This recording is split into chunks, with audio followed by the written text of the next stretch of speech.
Like my dad would always tell me, if you're ever in a fight at school, you pick up the nearest thing and fuck it over their head. Started doing little robberies. I got caught with an open razor. I think at 13, 14. I was a gambling addict. Loved the coke, loved the weed, taking Valium at that stage in my 20s. Guns or knives? Both. Family members stabbed to death and shot dead. Friends shot, stabbed. My dad got diagnosed with leukemia while I was in prison. My uncle was murdered.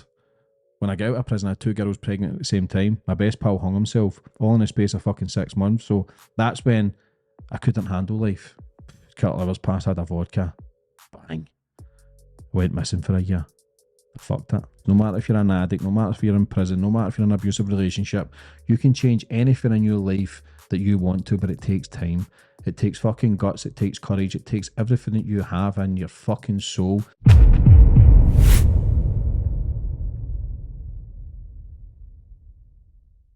It was meant to be one of my questions as we go along, but because I've got it out now, this book, The Power of Now, impacted your life in a profound manner, didn't it? Yeah.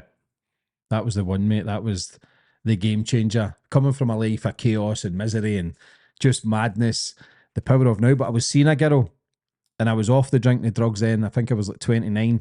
I was off it all. I was off everything. I was 9 months off it. We were so-called in love. We were going to get a nice little house. So she never seen the James on the drink or the drugs or the gambling, because I was clean living. I'd changed my way of thinking, sort of. We were going to get a flat.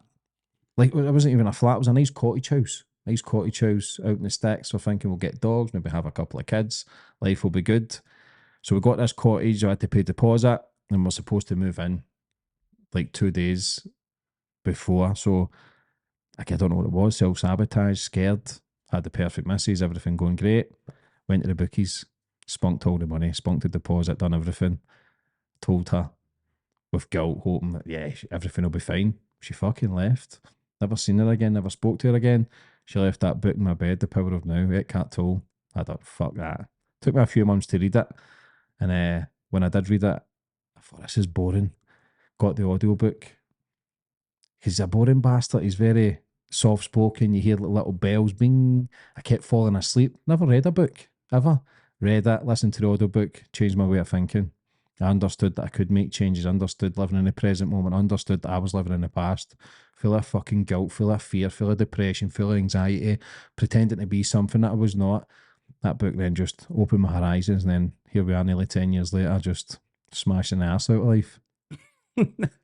I'm laughing because when you told me about The Power of Now, I'm not a reader, as you can see. I've still not. It's took me 8 months to get 86 pages in, but I started with the audiobook. And you did say, Liam, he's a boring cunt. And I'm like, yeah, I'll roll with it, but fuck me, he's so. it was so boring that I couldn't continue. So actually, he made me bought a book. But that's outrageous. I mean, that's an unbelievable story. So you had all your life set up, you had your future there, or what you thought was going to be a future. You dropped the ball massively. And she left you, and left you this book for you to dwell on, contemplate and consider. Yeah, and I always thought, nah, because I don't read. I thought, fuck it, it's just another one. But my girlfriends would always come back. So when I was in a life of madness and chaos, I was a fuck up. I was a loser, man. I was a pretender, a great actor, pretending that I was something. I was still staying in my mum's house. I was a gambling addict. Loved the coke, loved the weed, taking Valium at that stage in my 20s. I was a pretender, but then I changed, and then I met her and I thought, this is it. But that's when the first time I'd felt, when I look back now, the self-sabotage, when life's going good, I didn't think I deserved it. I don't deserve this. So I just ripped the whole ceiling down, started gambling, she left, then on the drink and the drugs for a bit again. We're going to go through all of that. You said that they normally come back. Did you think to yourself, this book, that's the old hairbrush trick. She's left that there so she can come back for it. That's why I didn't read it. Not realising that was the one thing that completely transformed my life. That book, The Power of Now, I understood. I never had any guidance or role models to take me through life. People used to say about the drink and the drugs, but when you're in your 20s, you feel as if you know everything. I just tell people to fuck off. Maybe not at their face, but behind their back when they walked away, I give them the finger and say, shut up, you mug. So that was the one thing, the one positive thing in my life that made sense at that time. And you've never seen her since? Never. What was her name? Louise. What would you say to Louise now? for leaving that I book. just say thank you, Henry. That's unbelievable. Like that, people come in and out your life. It's either for a lesson or a blessing. She was clearly there for a blessing, but it broke her heart as well because I was full of the big ideas and the bright future. That's why when we spoke earlier in the living room, I keep my cards close to my chest. Back then, I would tell everybody everything, so people bought into my bullshit. Even though I never had a pot to piss in, I'd done a lot of bad things to get the money, but I never had a pot to piss in. So when she kind of bought into the dream I'd sold her, we'll get this big house and we'll have dogs and the babies.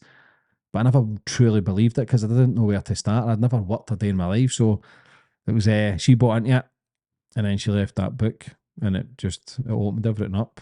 Well, it changed your life. I struggle with living in the present and I can't get past the present when I pick this book up. So anyone out there that's living in the past or the future, or you're struggling in your current situation, it's good enough for us. It's good enough for you. The Power of Now. Yeah. Now, James, thank you for coming on. Yeah, anytime, my boy. I've been looking forward to you coming on from the very moment I come on yours. And I admired the whole process and you from that moment. So now we're going to reverse the roles and I'm going to ask you all about your life. And I cannot wait to hear all about it. Because as much as I know of you, there's still things that I don't know that I'm interested in. So you grew up in Glasgow. Yeah. And from what I know, your parents were together, sound. They weren't dysfunctional. You come from a good family, didn't you? 1,000,000%. Yeah, my mum and dad, we grew up in a place called Possilpark. It's one of the most deprived areas in the UK. You don't know it at that time. It's like a football stadium. It's all houses round it. It was like a close we live in. There's like six houses in it. We had Georgie and Jimmy next door, and then it was Jean. She ended up moving to London with the McAllisters and the Stirrets. Just, you could go to people's door and ask for like a sandwich. You never had much then. So I would go to friends' houses, get pieces in jam, pieces in butter, kind of just out in the back garden. It's not like a big, massive garden inside these tenement houses, and you're out till like 10 at night, 11 at night. And just, it was, when you look back, obviously it was madness because I loved setting fires. I became a little fire starter just to set all the bins on fire. And then I used to phone the fire brigade. And then when they used to put the fires out, when they were driving away, we used to call it a hudgie. We used to jump behind and jump on them while they were driving down the street. Like madness, like 5 and 6 years of age. It was fucking crazy. My school was next to it, St Cuthbert's.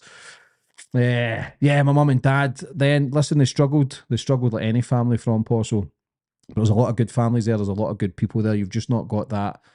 You've not got anything to really work on. There's no role models. Everybody's a drug dealer or a shoplifter, or they try and do what they do just to keep their head above water. Nobody's got much. The people who had much was the drug dealers, but when you look back now, they're obviously destroying lives to benefit their own, but they don't know that then. Mum and dad worked. My dad became a bouncer. My mum worked in Monroe Click, which is like she used to develop the photos in Saracen Street. Went to school. Life was good. We never had much. Used to go to school with the shit clothes, and my parents were stable though. Listen, when they had fights and they were drinking or parties, that back then, that was normal. We had the family members in. I've got photos back in the day with cigarettes in the mouth and holding a shandy. They used to pull it with lemonade and beer. Back then it was normal for kids to be fucking drinking the froth out the can or drinking beer. It was mad, but Set fire to things. Yeah, the fire start was, I just loved it. I loved the smell. But they used to give me into so much trouble because I used to come back with like burns in my trousers. I just loved it. Yeah, that was my thing, setting fires to the bins. And then just had a lot of good friends there. What do you think that was? It was a little escape. Anger? Yeah, maybe built out aggression. But I was never an angry kid. I was a good kid. I'd do daft shit, but then we used to stand on the stairs in one of these. So when cars used to drive by, we used to throw stones and try and smash the windows. Like, we were proper, when you look back, we were proper fucking lost kids. But that was just normal. It was the only way to getting fun. There was no football pitches. There was no boxing clubs. There was nothing really like that where I was from. You had Wester Common Flats, had a red ash pitch. But I just loved football as well. We used to play out football out the back. We used to build a goal, silver cage. We used to get like 3 fences, stick 2 and put 1 at the top and play football all night. Again, when we phoned the fire brigade, we used to steal the key to turn on the fire hydrants for the summer. It was just crazy. There was a lot of stolen cars. We stayed next to a place called the 226 Crew. That was the building next to mine, just full of fucking nutcases. I was a couple of years younger. My uncles were mad. They would always come up. There was always stolen clothes or whatever they were up to. It was just, yeah, we were a solid family as well. My mum and dad weren't junkies. They weren't alcoholics. They tried to do what they could with that. All my other friends were single parents and their mums were struggling, their dads were struggling with addiction. I had a luxury with those parents and I'm blessed to have those parents. I used to always think, fuck me, it was tough growing up there. But looking back, I learnt a trade. From Stonyhurst Street, we moved to 50 yards to a place called Clarence Street. It was like red tenement buildings, which is kind of an upgrade, which is only just 50 yards away, but it kept us away from the environment I was. So that just extra little 50 yards made a big difference to my life. And then I moved to a place called Hamilton Hill, which was another 50 yards just behind that. So my mum's still in that house. So you're talking 40 years later, but that made a big difference to my life as well. Just it was like little steps away from that life. But then football career came, 10 years old, just loved it.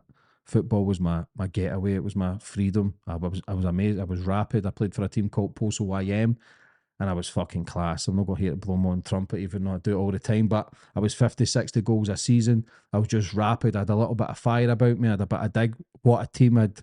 I'll give the boys a mention from Big James Proctor, Greg Mulligan, Johnny Clark, God rest his soul, he passed away in a car crash.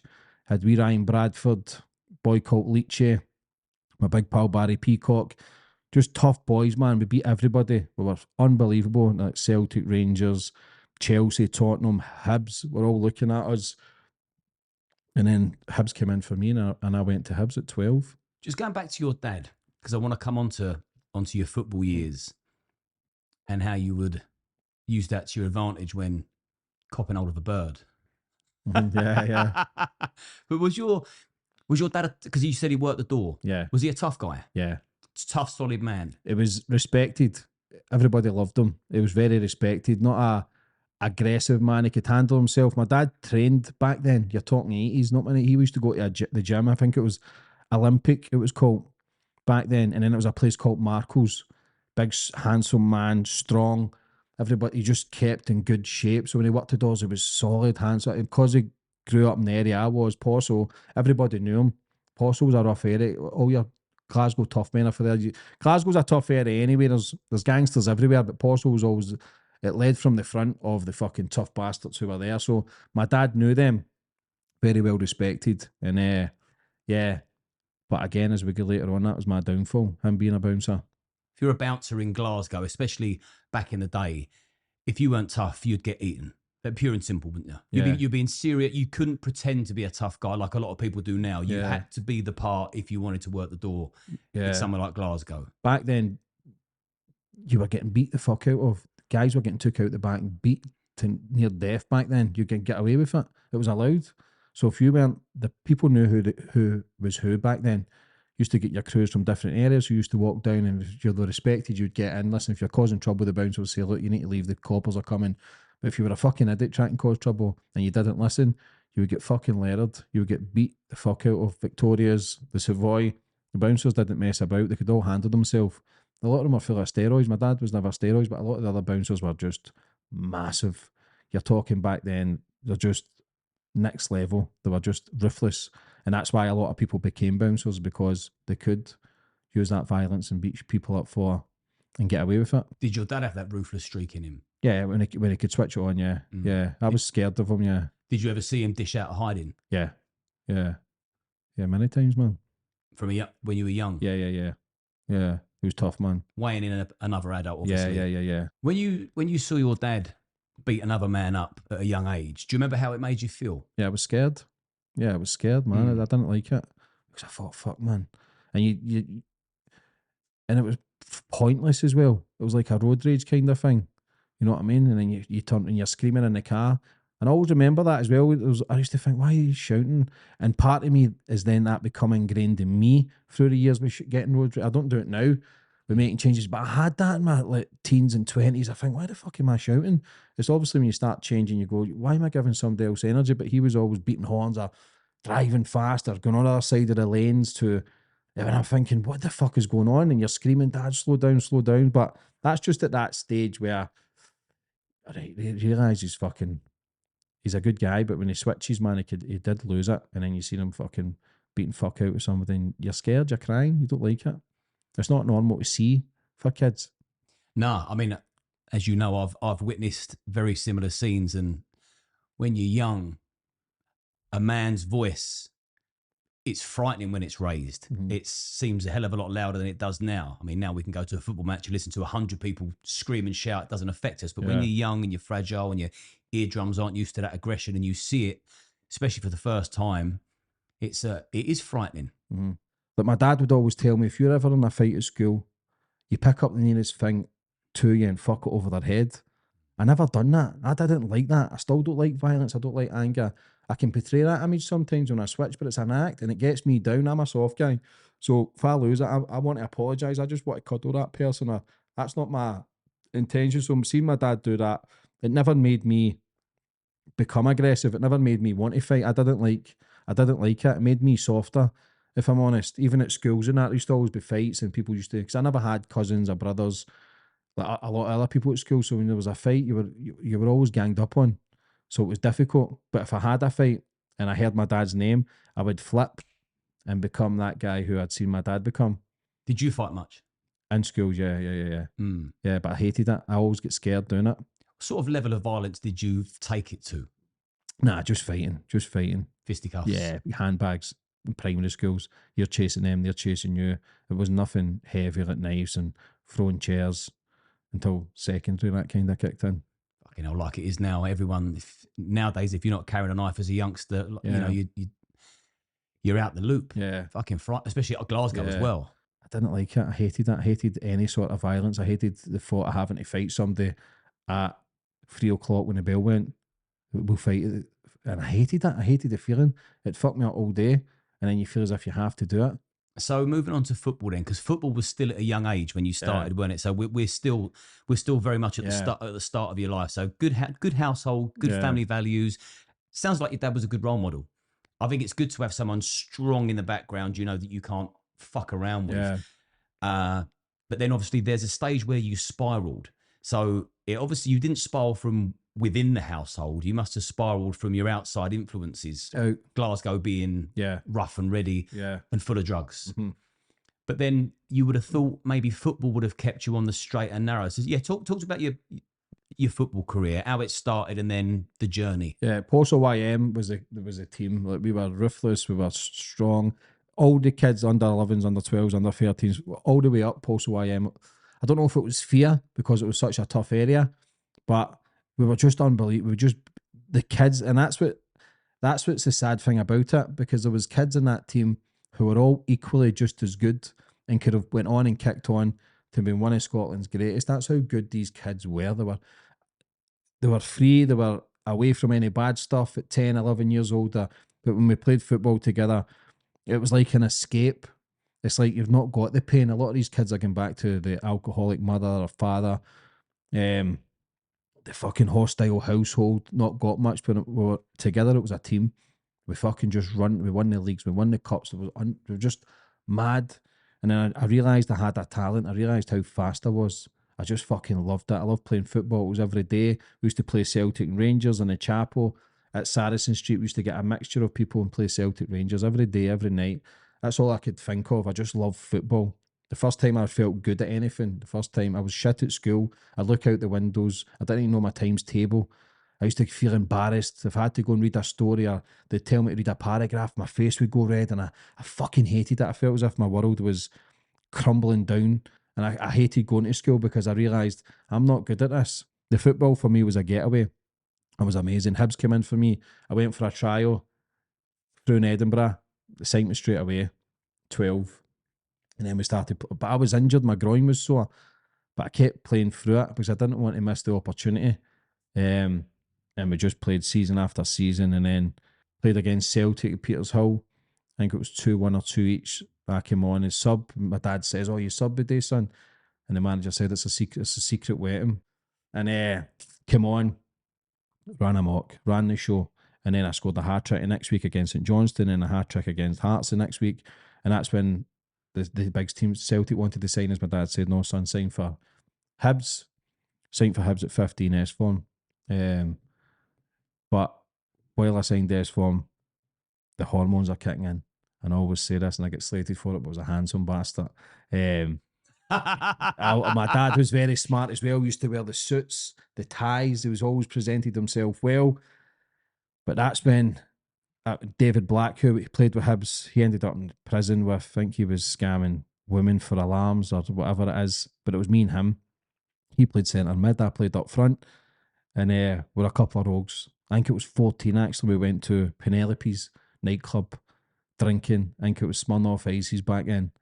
And that's when I got a taste for nightlife. That's when I got a taste of drink. That's when I got a taste of women giving me attention. That's when I got a taste of pretending I was playing for the first team or I was playing for Hibs. Later on in years, I was pretending to play for Man United. Always pretending to be something that I wasn't, even though I was still good enough with what I had at that moment. But I never had anybody to tell me, to raise my confidence, to say you are good enough. And if I had the mindset that I've got now, fuck me, it'd be a different ball game, because I understand now consistency is key. And as 14 and 15 came, I started the nightclub life. And then my dad has been a bouncer. Victoria's the hot spot in the city. All the football players went. Any big shows like the wrestling, all the wrestlers would go. And it was a fucking place, man. And that's when I started to really spiral. Do you remember the first significant session where you lost complete control, but also in the same breath thought, I like this feeling of being out of control? Yeah, but I was already coming out of control. Once I hit secondary school, I was becoming out of control, because we used to have a place called Eddie Stobart's, and it had John Menzies, but we used to start breaking into that at 11, maybe younger than that. I was always up to no good. I was always a conniving little cunt. Like, I was always like causing trouble, or the setting the fires, or get onto building sites, and I was always up to no mischief. I was always John Menzies was when it started. Used to again break into the truck, steal the Coca-Cola, steal the water. It's minor, but you're still thinking, that's when it kind of starts. You start breaking into these fences, and people going, nobody will do it. But I would step to the forefront and then try and lead. But you're just leading. It's like the blind leading the blind, because we don't know what we're doing, but we're in there. And then I was maybe get caught. You don't get jail that time, so they're just driving you back to your mum and dad's. But I just loved that up to no good. The stealing. Yeah, I fucking loved that. Eddie Stobart's was prime example. We used to try and get in every night, open the back of the truck, steal the water, and it was like cans of juice. And then there was like magazines and John Menzies, so we'd try and sneak under the trucks, stick under the gates. And I just loved that. I loved it as if, this is amazing. I used to think I could sell all these magazines and sell these cans and make some money, and it was just madness. And then in secondary school was the trouble started as well. That's when I realised, wait a minute, I'm not a fucking idiot. I started, I wasn't even fighting, because you're fighting first year, but then you kind of fizzle out who's the bad ones and the good ones. So we were always at the back of the class. It was foundation, I think, then. So it was a daft class. We were just full of clowns carrying on, sitting out the side of the class. And then when I signed for Hibs, but Hibs always was my saving grace, because I knew I played football. I felt as if it could get me away with much more than what it should. So started doing little robberies. I got caught with an open razor, I think 13, 14. And I was fucked then, because I'd already in little bits of trouble before that. But then the social workers come, and they're thinking about, listen, man, he's cutting about with a fucking big open razor. He's been trying to rob somebody. He's caught with this. They took the fingerprints and that. And then I had the social workers coming, but that was at 14. And that's when I thought, man, they were talking about, it's not like a children's home. It's like fucking, like a young offender centre. yeah, but it was like, it was a weird, and it was like Bishop Briggs, man. My mum and dad's like, what you fucking hell, like, what you playing at? Like, you've got the football career. But it was that was always my get out. Played for Hibs, listen, he's playing for Scotland schoolboys, like he can do. Amazing. But that was the one where they thought, right, fuck me, like, there's some serious issues here. The guy Bull, who I worked with at Hibs, he'd always try and look after me. You know, I was a great player, but I think they could see that something was amiss. So they'd spoke to the social workers and kind of says, look, because Hibs were at that stage as well. Great player, but he's too hot to handle, because I was getting sent off against Rangers and stuff. That was like, I was a grow up a Celtic fan, so yeah, that was like the rival Celtic Rangers. So when they played them, they used to call me like a fucking chookter or sheep shagger. And I'm thinking, I'm not from Edinburgh, I'm fucking Glasgow as well. So I end up sticking the head in someone, and I get sent off. So that, again, all at 14, but I was drinking then as well. So I was starting to lose it, because my ability got me so far. But my dedication was slipping, and players who were below me at the time started playing better than me. So I started getting angry, and then I was getting angry that I was fucking up. Hibs was my saving grace for not getting took away, but the alcohol came, man. That was just a different ball game. That just made me feel alive. When I'd see my dad fighting or other people fighting, I hated that. It gave me anxiety. So the drinking kind of suppressed everything. So everything started to decline from 14. And that's when things started. When I started the nightclubs, it just went fucking worse. How old were you when you was getting into nightclubs? How old? I was about 16. 14, but my dad being a bouncer was 15. Victoria's. And he didn't mind it because he was there. But I'll get into the toilet and maybe drink a fucking tan of drink. But then he'd end up leaving as well. But by that time, I knew all the bouncers. So I used to walk down. You're talking the queue was away around the corner. I used to walk down the front. Plus, I wore suits then. All my friends were hanging about the street. I was wearing suits, going to nightclubs, telling the birds I played for the first team for Hibs. It was fucking easy for me. Plus, I had a bit of patter about as I was a little bad boy pretending to be. So I had all that there. I had something that, and it was just the attraction of the women as well. Fuck me, that was just another level. I just loved that. Something in a nightclub and the music, I just loved that. I just wanted to be there every night.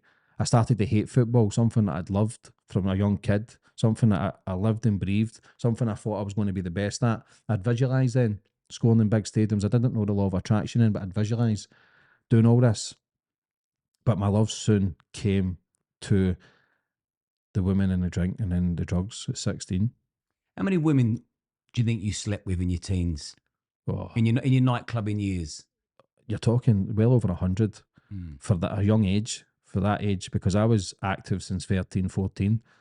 But the nightclub just was a different ball game. I just loved the drink. All I wanted to do after a game was go to the pub and drink. Plus, the gambling was kicked in at that stage. Looking back at the gambling was already started from ages of 4 and 5. My uncles and aunties used to go to a place called Largs. There was little fruit machines, but there was little horses. You used to put money in, and you pick a colour, and I fucking loved it. My dad used to take us to Shawfield, which is a dog track, not realising the destruction that would cause in later years. So I had all this in the back that I'd loved. The gambling, that was always there. I used to play chippy at school. Loved it. Used to go home. I never eat lunch sometimes because I was fucking gambling. It was mad. That all the gambling was the one. That was the main one through the years that was a catalyst, but the rest were all there.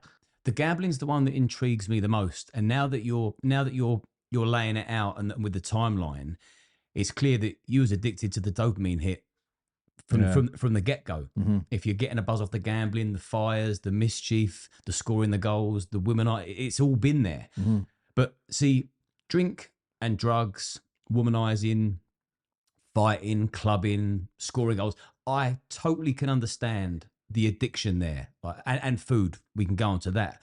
So I know if something's moreish, because I'm an addict, I'll keep going back for more and more and more and more until whatever it is, until it makes me ill. I understand porn addiction, all of it, but I've never been able to understand gambling. I mean, it's sort of similar beast, it's dopamine, but I can't get my head around, I suppose you exchange money for a substance that gives you an immediate buzz and it takes you somewhere. Anything else you would say I can relate to, but the gambling one I can't. Like, how would you describe that aside from the other addictions?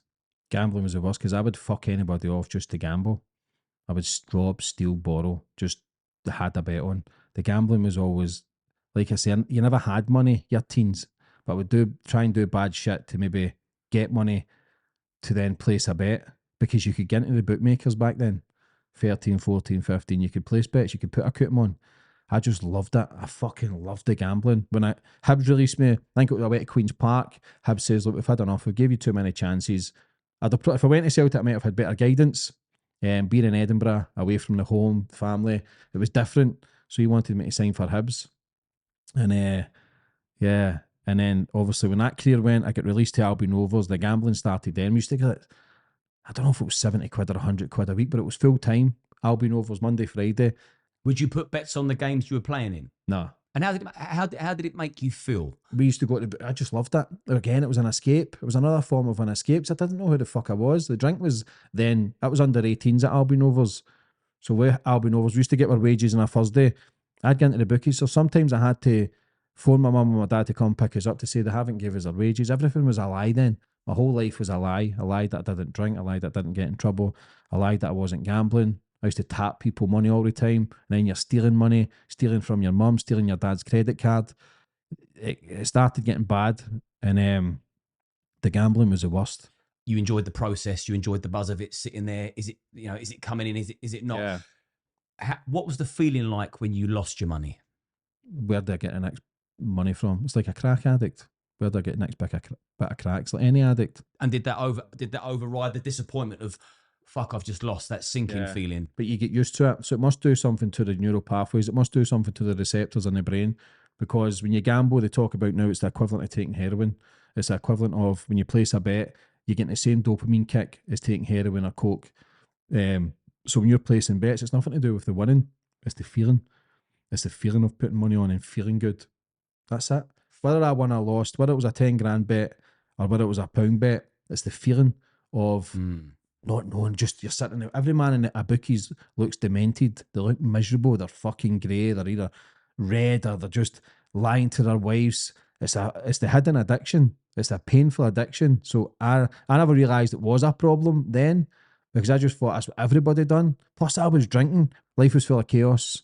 So I just felt as if I had to do something. So it was always elements of everything. You like the chaos. Yeah, that's what I thrive on chaos. If my life's going too peaceful, I think there's something wrong. not so much now because I understand now the difference between boredom and peace. My life's at peace. It's a beautiful thing. But then it was normal to just be robbing Peter to fucking pay Paul. So, but yeah, it was just that gambling then, the alcohol, everything. I was just confused then. I was so lost. You see that picture of you on your Instagram where it's a harrowing image. The longer you stare at it, the more you take it on board. You're on your own. You got all the paraphernalia in front of you. You look very, very upset. You look sad. You look lost. You look desperate. Yeah. And you promote that as well, just to show people this doesn't have to be you forever. So how did you go from playing at such a high level football, scoring all the goals, living the high life, then it doesn't seem like it was a great deal of time before you're sat in what looked like a flat or a bed sit, looking gaunt and completely lost with drink and drugs surrounding you. How did it get to that so quick? It's just a process, innit? It's 1 year and then the 2 years. I was a functioning addict. And when I say that, I wasn't on coke and alcohol every day. But when I partied, the people who partied with me, it was a 4-day stunt. And there was nobody goes home. I hung about the people who just love partying. Like we sat in parties, people were getting sacked, we were breaking up relationships. We didn't care as long as we were with each other, as long as there was a bag of coke, a few bottles of booze, we were sweet. Nothing else mattered. So it was a process. Lost the football career. I kind of chucked it after Albion Rovers. I just lost interest. I just loved partying and being in the nightclub scene at 15 and 16. I knew all the bad boys. I knew all the local gangsters or the so-called gangsters. We used to go and party. So I loved what they were doing. What they were doing was an attraction for me. They had the women, they had a bit of money. They just looked, when they walked into places, they were powerful. And I was like their little fucking apprentice. That was all my dad's friends. They don't know the destruction it causes later in life, but they think they're looking after me. They think it's better for me being with them than anywhere else. So it just became, I wanted that lifestyle. I wanted that. It was never me anyway. I acted that life. Anger, frustration, I acted that. But part of it, I get used a lot as well because, like I say, I could get all the birds, and plus I was multi-party and people love that sort of kind of fake bad boy fucking image. But it just spirals. Every year got worse. Every year got worse. I just wanted to be that pretend character that I thought was a cool character, not realising on later in life that it's the working man, it's the tough man. For sure, because that picture that you was in, so you wanted to be with, the high-flying, tough guys with a reputation that seems solid. But that picture of you that looked like you were in a squat, I can't imagine those big, tough, macho men being part of that scene. That looked like a junkie scenario. Yeah. So did it Yeah, well, really deteriorate? That's one of the last parties I had. That was one of the last. I could fly under the radar because I would go for sunbeds. I would always be smart. I was always immaculate. Mm. Always wear nice suits. But I was stealing my dad's credit card and shit and going down to House of Fraser's, buying all fucking top suits and all designer shit. Do you know what I mean? Like, when you start stealing from your own family, you know something's not right. People may think because of your podcast and the type of guests that you have on that you was heavily into villainy and criminality, but you just got up to mischief. Yeah, that was You're it. probably a young lad with Yeah, yeah, yeah. ADHD. You didn't read, you didn't learn because you weren't interested. But as soon as you focused on something that you liked, football, you went laser focused and become the best. Yeah. And that, like I say, my friends were game. As a lot of them, some of them in prison now for murder, serious offences, a lot of knife crime, a lot of gun violence. I was never that character, but I was always in the mix. Mm.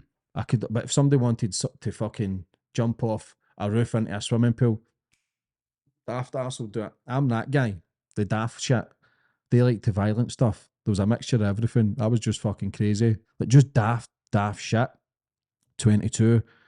And that's when I started getting involved in the serious stuff. That's when like, you start trying to make money and friends become more dodgy. End up in prison. 22. That's my first stunt in Berlin, adult prison. Why did you get sent to prison? Car chase. Took a car chase. They says there was something in the car. I took the chase. Ended up crashing into them up in Possil. Big guy called Muscles beat fuck out of his man. Black eye, bust head.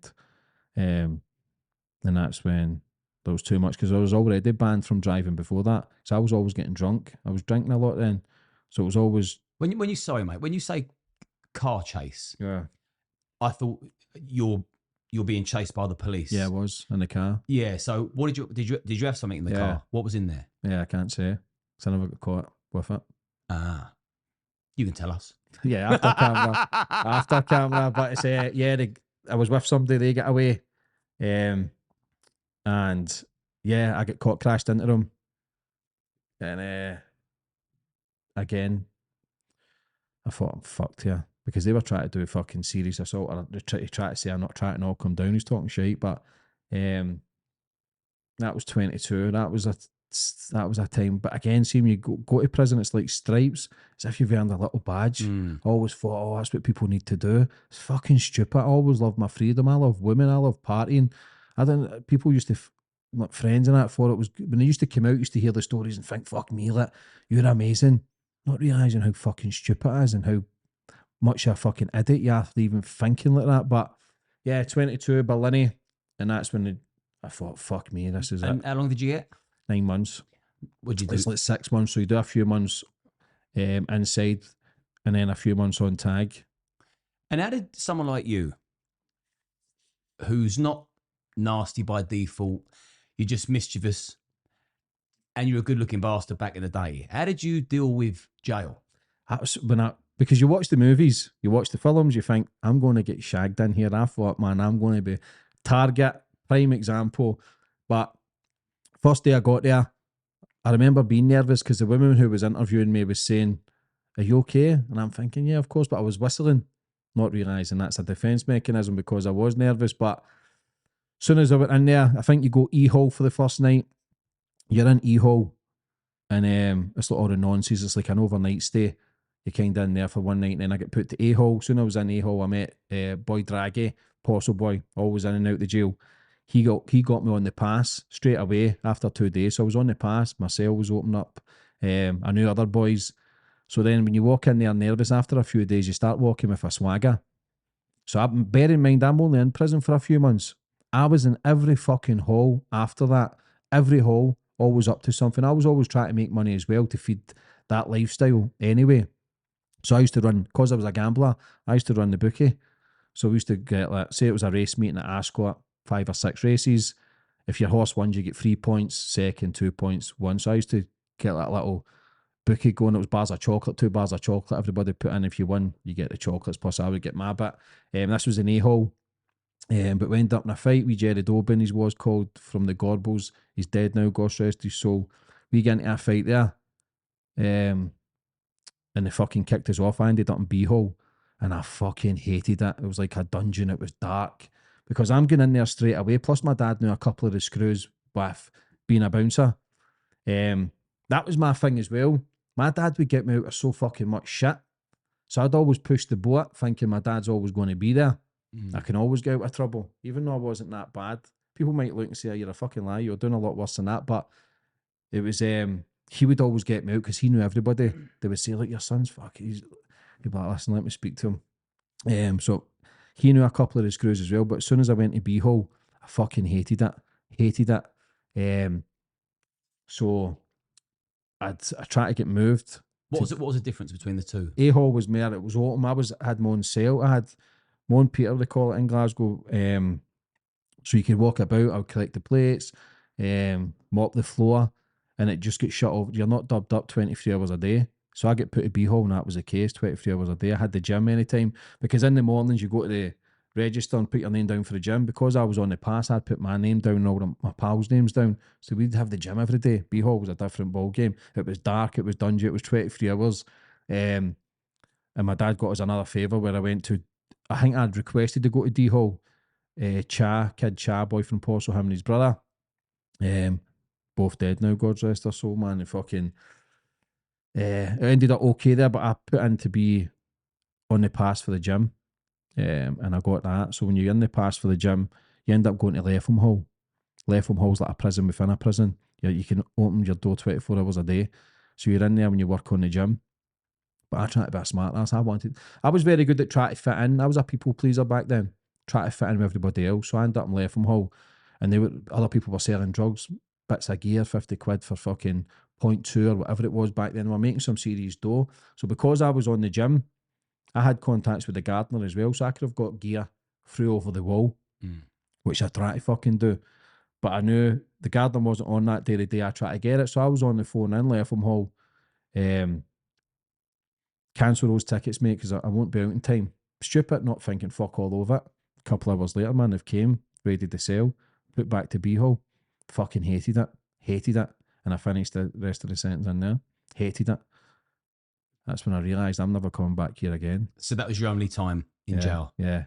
So it kicked out there, went to B-hole, and I fucking hated it. That if I never went there, and if I stayed in A-hole or left from hole, I thought prison was a fucking course. So everything in my life has been a blessing as well, even though it's taught me many lessons. There's a lot of destruction and pain there, because this is when my life slipped. This is when it became my darkest. So my dad got diagnosed with leukemia while I was in prison.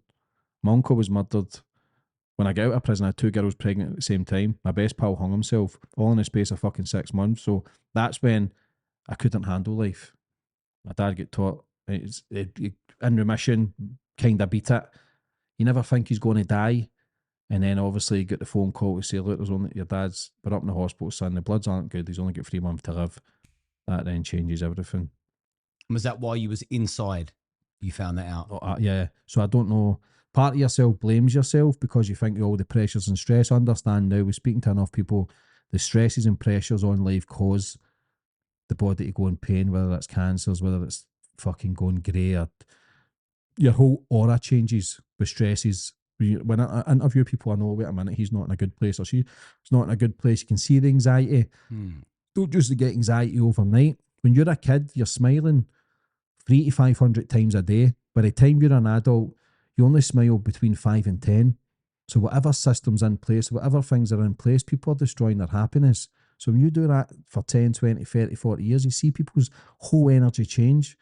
And that's where I don't understand the pressures of life. A kid who had a football career, had the ability to do anything. Plus, I was doing a little bit of modelling. I was doing all right, man, but I just used to squander my money, live for today. And you kind of think, was that the pressures of the life? Your son's in fucking prison. Not for long, but you just look back at, like, my son, man, I could never think of how heartbreaking that would be. Do you know what I mean? Like, he'd never show any emotion, my dad, but I know it would have killed him to see me gone down that path. So when he got diagnosed with leukemia, that was, you never think he would die. You always think they'll beat it. You always think they'll live forever for some weird reason. But to see him deteriorate, I never handled that well. No, I bet. And your best friend, he hung himself. Yeah, he killed himself. The drugs just got him. Did you start taking drugs at the same sort of time? I was kind of losing myself to drugs anyway. Cocaine was the main thing. Gambling, cocaine. I was not dry. No booze sometimes. Yeah. But all my friends were actors, so they used to have big bags of fucking gear.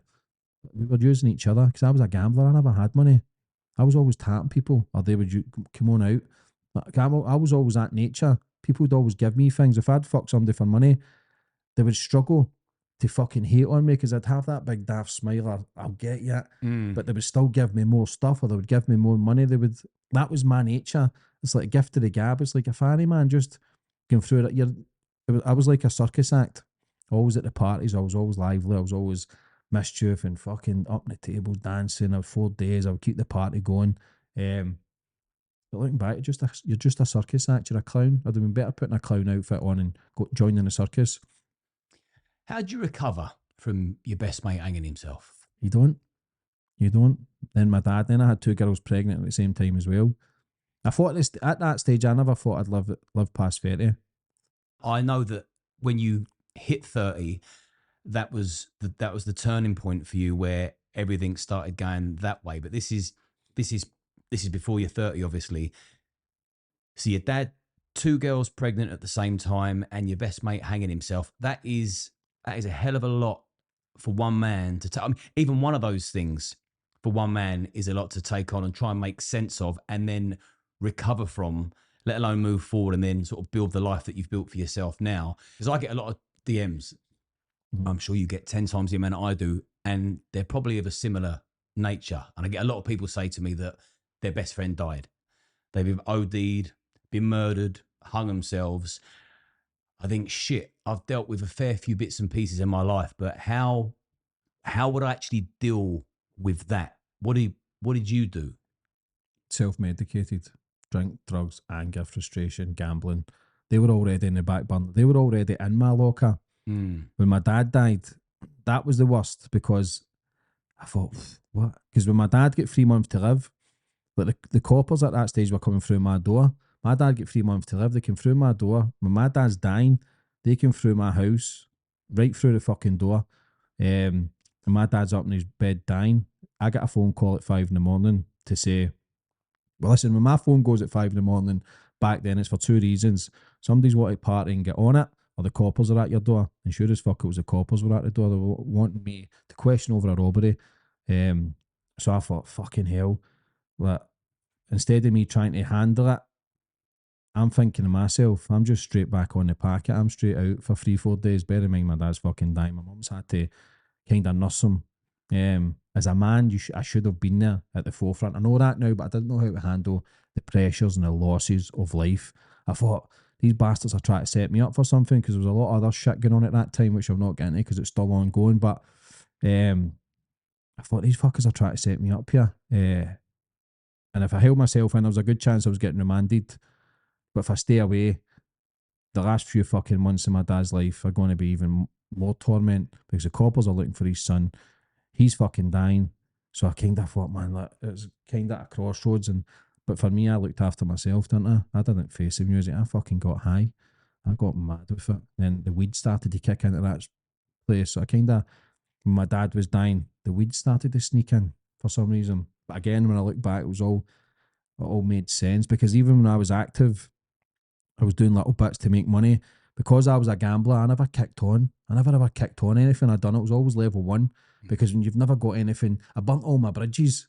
If I had the mindset now, I'd have been fucking a force at anything I ever put my mind to. Because understand emotions, understand how patterns work, understand how to be successful. But I'm glad because now I look back and I think, fuck me, like if all that served me at that time, even though it was all pain and misery, it was all the same patterns as well. But all my dad's uncles were murdered. All my uncles were murdered. My mum's lost 2 brothers to murder. So bear in mind, my mum's lost 2 brothers to murder. Her husband died with leukemia. I was a fuck up. Like that pressure the women's went through is unbelievable. To fucking even go through that. But yet you don't see that. I seen me. Bear in mind, I've got fucking kids on the way. But I just want to sit in parties and get high. I don't want to fucking admit I'm a fucking loser. I don't want to admit I've got issues or problems. Everybody else was a problem. They could never just leave me alone, just switch the phone off. I blamed everybody else. No seeing that I had fucking addictions everywhere. I was never a coke every day. I was never alcohol every day, but when it was a session, it was 3-4 days. The gambling was every day. So when you open the door to one negative thing, you open the door to the whole fucking lot of them. So I had gambling, drink, sex, fucking everything else that came with every other negative trait you could possibly think. I just wanted that because that made me feel important. So sometimes you do that stuff and it make you feel good for a day.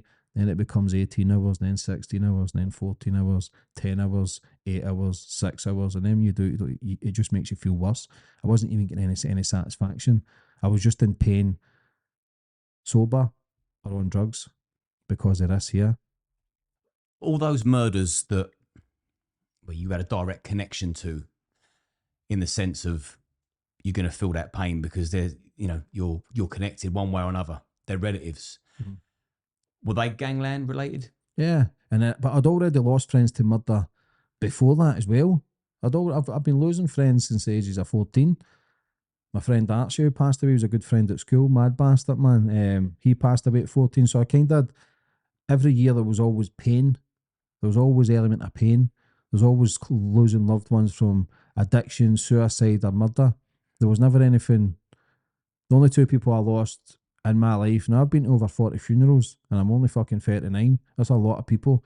And the only two of them have been through natural causes, which is my great grandparent, my great grandma. That's the only two that went natural causes. They went at 83 and 85, I think. And the rest has all been through addiction, cancers, murder, suicide, just all torment. What are the murders? Guns or knives? Both. Family members stabbed to death and shot dead. Friends shot, stabbed. Do you know what I mean? So all drug related. Yeah, kind of. And just stupid things as well. Not everything. It's just things that shouldn't. Nobody should ever get murdered ever. There should be no. But that's just the way of the world. Everybody's in turmoil. The money's the root of all evil. Causes so much pain and destruction. Do you know what I mean? So it's just in that low vibration. That's why I always talk about vibrations and energy, and I always say, show me your friends and I'll show you your future. That was the life that was normalised, that fucking weird, dark life. Do you know what I mean? Like, I've seen the weakest become the strongest, and I've seen the strongest become the weakest. I never looked at anybody and thought, they're living it. I used to look at the drug dealers with the big convertibles, the big blondes in the front seat, and think, wow, that's what I need to get. That's what's going to make me happy. Not realising in years to come, the girlfriends are haggard. They've been passed about, fucking anybody's business. The boyfriends or husbands are in and out of prison. They're skint. It's just a fucked up environment. It's a fucked up lifestyle, and yet we glorify it so much. Yeah, it's crazy. I mean, being a gangster makes a good movie, but it don't make a good life. Yeah, never. 39 funerals, or however many you've been to, and 2 of them natural causes. The rest are through fucking murders. Yeah, man, that's a lot to take on, and this is all before you were 30. Yeah, but I was a party boy though, so people might not understand it. But I would go everywhere in Glasgow. Like, well, I wasn't just the area I grew up. I would always venture out. I was going to Liverpool and Leeds, and I was always like in Glasgow at that time partying. I'd just go to party houses. So back then, you're 20, 30 people in a gaff, and then it would swindle down to 20, 10. But you'd always have that 5 or 6 people who would be there the 3rd day, the 4th day, who didn't want to go home for some reason. I was that guy. But you grow a bond with those people. Still now I think about those people, what they're doing. See, being at your weakest and your lowest, there's a connection there with these people you're partying with, because they were using me just as much as I was using them. I wanted somebody there. And if I didn't have somebody in my partying days, I would try and have a girl there with me as well. I just needed somebody. I couldn't be alone. I had to always be active. I had to always be something, because it made these thoughts, the voices wouldn't be as loud. Yeah, it's crazy, man. But I thought that was normal. But my dad went, I remember when he passed away in the couch, it's funny, he passed away in the couch, and I remember just grabbing him and saying sorry into his ear. Just remember saying sorry. And he said, shut up, son. But he had a wee tear in his eye. I just thought, fuck. And because he was kind of all over the place then, because he was dying. I didn't want to die in the hospital. Had too much pride. And yeah, I just remember saying sorry, and I went up to the room, had a cry, had a few joints, and then... Do you think your dad knew what you was apologising for? I don't know. It's weird. If you was good at hiding and masking everything, did he realise just how out of control you were? No, because your parents always try and see good in you. Like I say, I was never that. But then I look back, they were all mad bastards. My life is full of chaos and torment. People don't realise the extent of it. And obviously I can get into a lot today, but there's a lot I can't go into, because a lot of stuff's unsolved. A lot of stuff's still there. And you know what I mean? And you always feel when you're telling your story talking out of school as well. Do you know I what I mean? get I'm just trying to teach people from understanding my life a bit more and what I've overcome to then make the changes to try and be something in your life. You know what I mean? So my dad went, the shackles were off, and I just became lost. I felt as if I had a free for all, but I was scared because I never had that backup. Yeah, no safety net. That is scary. Yeah. So again, when that happened, my life slipped for years. The coke, the drink, but then the weed replaced that. I didn't smoke. I cannot imagine you ever smoking. I can imagine all the other stuff and the Yeah. Valiums, but I can never imagine you smoking. Yeah, smoking joints, man. And it kind of, when I look at the things, I realise whatever cards I've been dealt, that was the cards that were supposed to be there, the gambling, because I never kicked on at other levels of crime. I stayed at level one, but the joints just soon caught up with the gambling. It became on par, both every day. So I'd sit in my room, smoke joints, realising now I was just depressed. I lost myself completely. I wasn't working. I was staying in my mum's house. And I had two kids, which I couldn't provide for because I was a fucking bum. I was gambling every day and smoking joints. Um, How low did that take you? Suicidal low? think about suicide, but I never had the bottle to do it. I never had the minerals, man. I never had. I think about it. Would people come to my funeral? Would people die? Would people cry? Would they care? But I just, you think about it. You think about it because it's easier. It's not easier, but whoever then decides to make that decision, man, it takes a lot of balls to do that decision. Like, that's for me. Listen, there's got to be some element of depression and a little bit of weakness or whatever. You don't want to find that. But to take your own life is nothing but strength to fucking end it. But it just shows you how dark your thought process is to end it.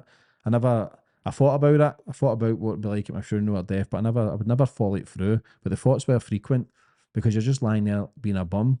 Um, the weed kicked in. That was every night with the gambling. So I just had weed and gambling in my life at that time through 25, 26 to 20, just maybe the odd night out with the coke, but I didn't like it because I was always confident. But when you start then from 12 stone to be going 14 stone, 15 stone, 16 stone, nothing fits you. You feel uncomfortable, you're sweating. People tell you, fuck me, you're putting on the weight. I'd become one of those guys who were a good looking kid back in the day, but their hair falls out. They start putting on the weight in their 30s. They become totally lost. I knew I was becoming that. I could have been some the guy sitting in a pub. I could have been a contender. I could have been a football player. Every guy who I sat in a pub with could have been something. And I was becoming that guy, something that had the ability to do anything to then losing it all. And I just became a recluse then. For the first time in my life, I became a recluse, just sat in the house smoking. When I was smoking joints when my dad was dying, they were going out for dinners.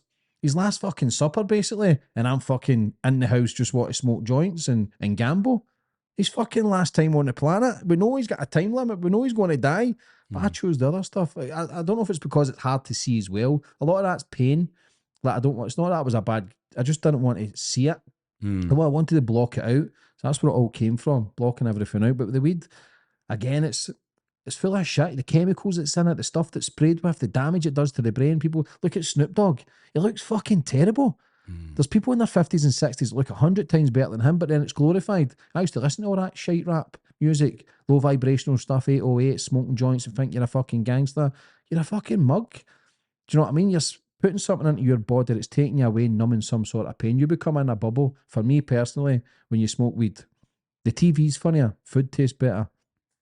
But fuck me, your psyche's not here. Because coming off that again is one of the hardest. It's up there with the gambling. Coming off the weed, that was a fucking struggle. The agitation, because I used to put tobacco in with my joints. So I had the tobacco and the joints, the weed, to kind of come off. People say it's easy, I can stop. Stop then.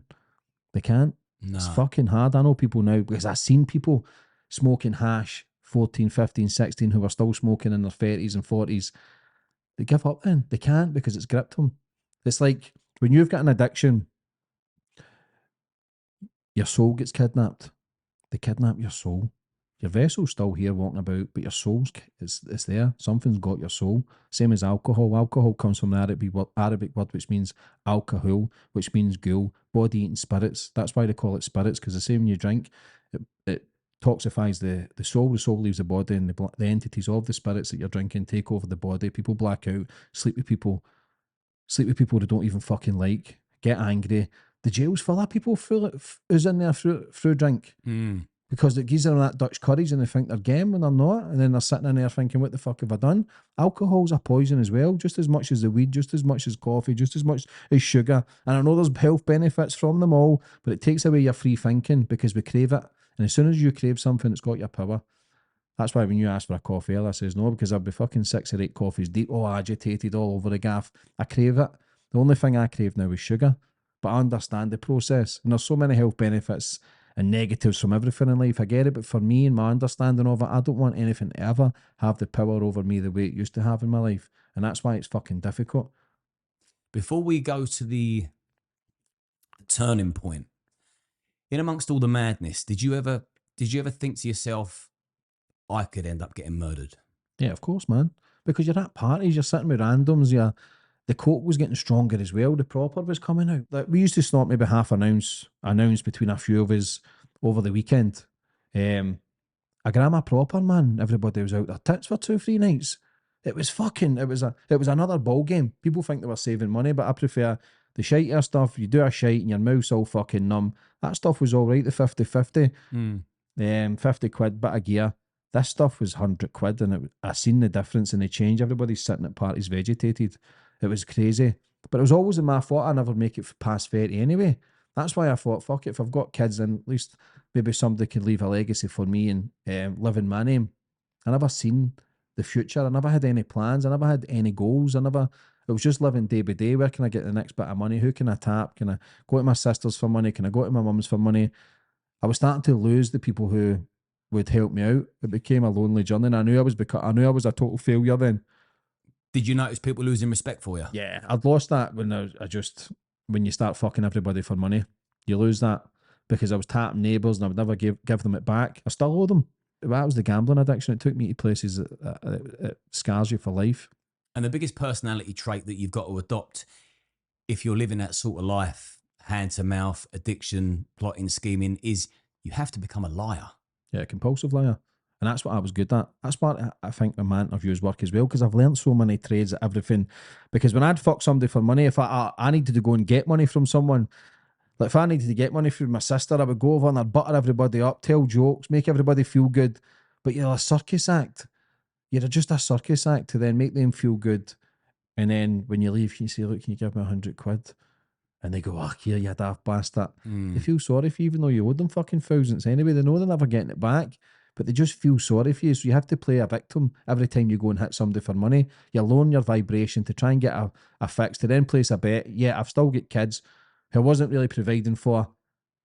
And then you just feel like a total loser. So you're still blocking out all the pain. I never faced the pain, ever. Until obviously when you start really wanting to make changes and then you go, do you know what, fuck it, I'm better than this. I used to sit at parties at the end up and think, this ain't it for me. I used to look around and think, look at the fucking state of these people. I used to stand in bookies, think, look at these mugs. I started getting angry who I'd become. I started getting angry who I was surrounding myself with. I started getting angry looking at these other people and nobody's thinking about, is this it? Can we not do better? I started to think that way. And then at 29, that's when I thought, fuck this, I'm done. That photo with the green jacket, that was the last straw. That was the one where I thought, I'm better than this. It's good that you keep that photograph up, as a permanent reminder for you as who you never want to be again and how far you've come, but also for all the hundreds of thousands of people that follow you. You're walking, talking, living proof, and I've heard you say it enough times. Everybody can change, but they've got to want to change, haven't they? That's key number one. You can't just imagine changing and take no action. You've actually got to really, really dig deep and have a conversation with yourself that you don't actually like. Yeah, and that's the game changer there. It's painful. Change is painful, but the beautiful thing about life, and I will always repeat it because you don't know who's listening or watching, it might need it at this moment. Anybody can make changes, no matter if you're an addict, no matter if you're in prison, no matter if you're in an abusive relationship. You can change anything in your life that you want to, but it takes time. It takes fucking guts. It takes courage. It takes everything that you have in your fucking soul to then push on and go, I'm not taking this anymore. Goal setting is key. There's only 3% of the world who goal set. Writing it down is putting spells into the universe. That's why I call it spelling for a reason. Every goal that I've set out over the last 10 years, I've achieved every single fucking one. It's so important. So I made the changes. 29, I done, fuck this. Came off it for 9 months. Drink, drugs, gambling. I went 4 months. I remember running along the canal. I started running. I had my big pal Tam. Did you go rehab No, first? no, no, no. Went to started going to meetings, A, NA, CA, but I wasn't an alcoholic. But they tell you the drink I was consuming 3, 4 days is probably more than an alcoholic was drinking on his every day. So I would dip my toe in. I'd get embarrassed. I'd think, this isn't me. This isn't me. But then you surrender to it and go, well, fuck it, it's me. But gambling was my main one. That was the G was the main one for me because I just wanted to. Once you start going to these meetings, you realise you're not alone. You realise everybody's in the same boat. You realise I was still getting out semi fucking sane at 29. And that's when I met Louise. And that's when I thought, fuck me, man, this is unbelievable. My friend gave us a little job. It was 250 quid a week to clean out his storage. I was starting to make a bit of wage, a little wage. It never even fucking lasted because I was getting my food at lunchtime and you're probably lucky to have 100 quid a week, but I could then go to the cinema at the weekend, get a curry. For me, that was it. I didn't need extravagant. I just thought, fuck me, this is what it feels like to be normal. I was starting to see the world differently. I was starting to say no, which is important, is saying no. Grow a set of balls and say no. If you don't want to go out, if you don't want to drink, if you don't want to take drugs, don't not feel peer pressure to agree. Say no. You'll lose a lot of people through it, but they people never gave a fuck about you in the first place anyway. So I had the missus going for the house, 29, life going amazing. I thought this was it. Have a more couple of kids, but under the same roof, steady household. I'll keep working that I've got. I'll start building the bridges that I've burnt because people will know. The people are starting to see, fucking hell, mate, you're looking good. Because I always know how to be fit. I can still go out and run a half marathon. I'm strong, big cunt. Always got that in us through the years of playing football. The weight and that goes up and down, but I'm always still fit. Changed at 29 and then ripped the ceiling down. Started gambling. Then started drinking again, started on the gear. She left that book. And that's when I started really looking at the world again. Started watching motivational speakers. But when she left, I think it was just coming up my 30th birthday. Had a massive 30th party, like 300-400 people in walkabout in the town in Glasgow. Because I knew everybody. I could go any area, any place, and I always knew people. Even to this day, the audience has got wider. I can go anywhere on this planet and I would have a room for me.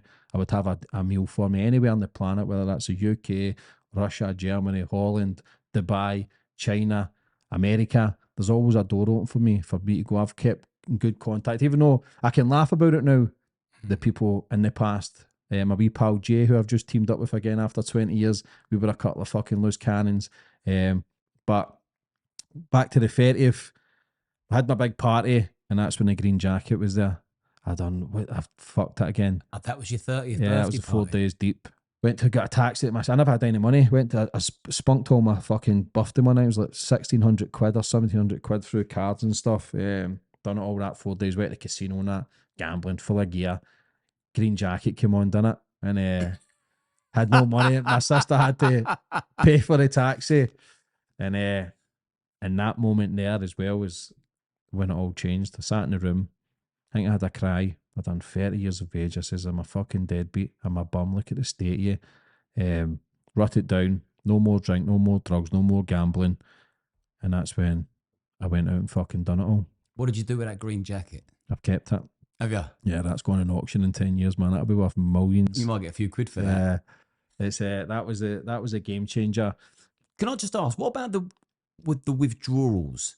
Painful. I could have done a murder. Because that's the fear. I think why a lot of people don't stop or deal with their addiction is because they are petrified of the withdrawal. Yeah. So it was always one or the other for me. If I stopped drinking and taking gear, I'd replace it with the weed. I would try and stop gambling, but for 2 or 3 weeks off the gambling, the weed would get higher. The intake would get higher. So I'd try and cut it all out, which I'd never done from the ages of fucking 14. Never. There was all something there. So that was the women, the drink, the drugs, the gambling, cut it all out, cleansed. And then I started watching videos of Les Brown, Tony Robbins, and they were talking about like energies, and they were talking about positivity, and to make changes, you've got to be consistent and keep going and push through the pain. But they were old school and it made sense. I used to walk for hours with my dog. I had a big boxer back then. I fucking loved him. Hatton. That was my best pal.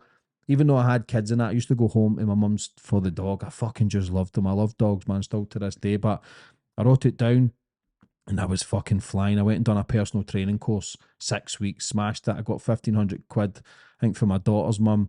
My mum gave me money. My sister gave me money. They'd seen, you know what, this is the first time we've seen him trying. was a 6-week course. This is your first ever job, wasn't it? Yeah, 6-week course. Cheated. I'm shite. Like I say, the school, I get embarrassed. But when it comes to the interaction, the personal stuff, and out there in the gym floor, fucking flying, talk to people, old Pete, old talk, how's the dogs, how's the grandkids? They'd fucking love this. Never had a PT in their life, but after a few weeks, they would come to me because I'd build up a rapport. I've always had that gift. People just gravitate towards me. I'm a good cunt. So I would always make people feel good, even though I was conniving and thinking, how can I get money off him? Or I can fucking, what's he, like, everything was a scam, but I'd make them feel good. You was a nice conniver. Yeah. If you ever have one. So I done that course, smashed it. Again, class clown. Still had that daftness. I was 30. Cheated the test, sat next to a girl, copied all her results, and then for the practical, smashed that as well. So I got my first ever job in exercise for less and being a PT. Within 6 weeks, this is when everything I've ever done, every football team I've ever been, we've always been winners. I've always been a winner. I was always, even though I fucked up at a lot of things, every football team I was always a winner. We always won cups, we always won fucking leagues. Anything I've ever done, I always had the most beautiful girlfriends. Listen, I was still a fuck up, but in my mind, I could still, if I were having a party for 4 days, I was a winner because I was the last to leave. I'm a winner. Even though it was fucking negative, I won at this. Only losers quit. Yeah, exactly. So that was my mindset. So even though I've always had the winner mentality, I never knew how to, I fucking never knew how to use it to my advantage for a positive in life. Became a PT, but after 6 weeks, the PTs who are doing it 10, 20 years, struggling. I went in there 6 weeks and I was fully booked. I had fucking 30 hours a week booked in. I was fucking making thousands a week. The head PT gets sacked. He got caught taking steroids in the toilet or some shit. So Charlene Cooper, who I love to bits, so shout out to Charlene if she ever sees this. Everybody was going for an interview, all suited and booted. There's 20 PTs in this gym. Bear in mind, I'm in this gym 6 weeks. I went in shorts and t-shirt on. I had a top knot at the time. I went down a fucking spirit show route, didn't I? And she gave me the job, head PT. I was in charge of 20 personal trainers. I was fully booked. Within 6 weeks, I'm making changes and try to go and do something in my life. I became top boy, man. Fully booked. Everybody fucking loved us. Every class I done was full. I just had a fucking presence. And because I was listening to all the motivational speakers, I thought that's what I can do. So I planned to do motivational speaking. And then I went to LA to become a motivational speaker. What happened over there? My auntie passed away. I come back and end up getting on it. Nah. Yeah. You lapsed again? Yeah. Yeah. I mean, I shouldn't laugh, but fucking hell, geezer. Yeah. So after the PT and you lapsed after that? Yeah, flying. I started to have money. I had serious dough. I was saving, seeing my kids, great relationship. Life was fucking brilliant. Just stayed on a journey. Never shagged any of the clients. Never done nothing. I was on a journey. And I'd done this for over a year or something. And I thought, fuck it, I'm going to LA. I says I can get a job in a gym over there. I can do motivational speaking. Went to LA. I was going to do the universities and that. I was going to clean up my accent, get some lessons, elocution lessons, is that what it's called? Yeah. And then on over to LA. I had things in place to do little talks, little seminars. My auntie passed away, my auntie Margaret. She was an alcoholic back in the day, changed her life, but ended up addicted to Diet Coke. I think she was drinking like 20 cans of that a day. Ended up with cancer. Caffeine, yeah, so she's replaced that. Same as my uncles and that. They were all in prisons and gone to prisons and ended up addicted to like gambling and drugs as well. So it's always been in the family history. It's in your bloodline, isn't it? Yeah. So, and then you start looking into DNAs and previous lives and how things can get passed down in generation. My granders, bad gamblers, uncles. In and out of prisons. I've been going out of prisons for ages of 4 or 5, as young as I remember, to visit my dad's friends or uncles. So went to LA. I thought, you know what? I'm on this journey.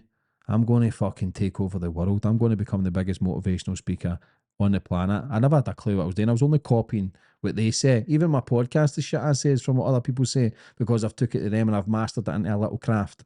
So went to LA, got a phone call, listen, Auntie Margaret's not well, she's dying. They says, listen, it's probably best you just stay back. But my Auntie Margaret was amazing. So when the coppers and when I had wants out back in the day, I used to stay with her.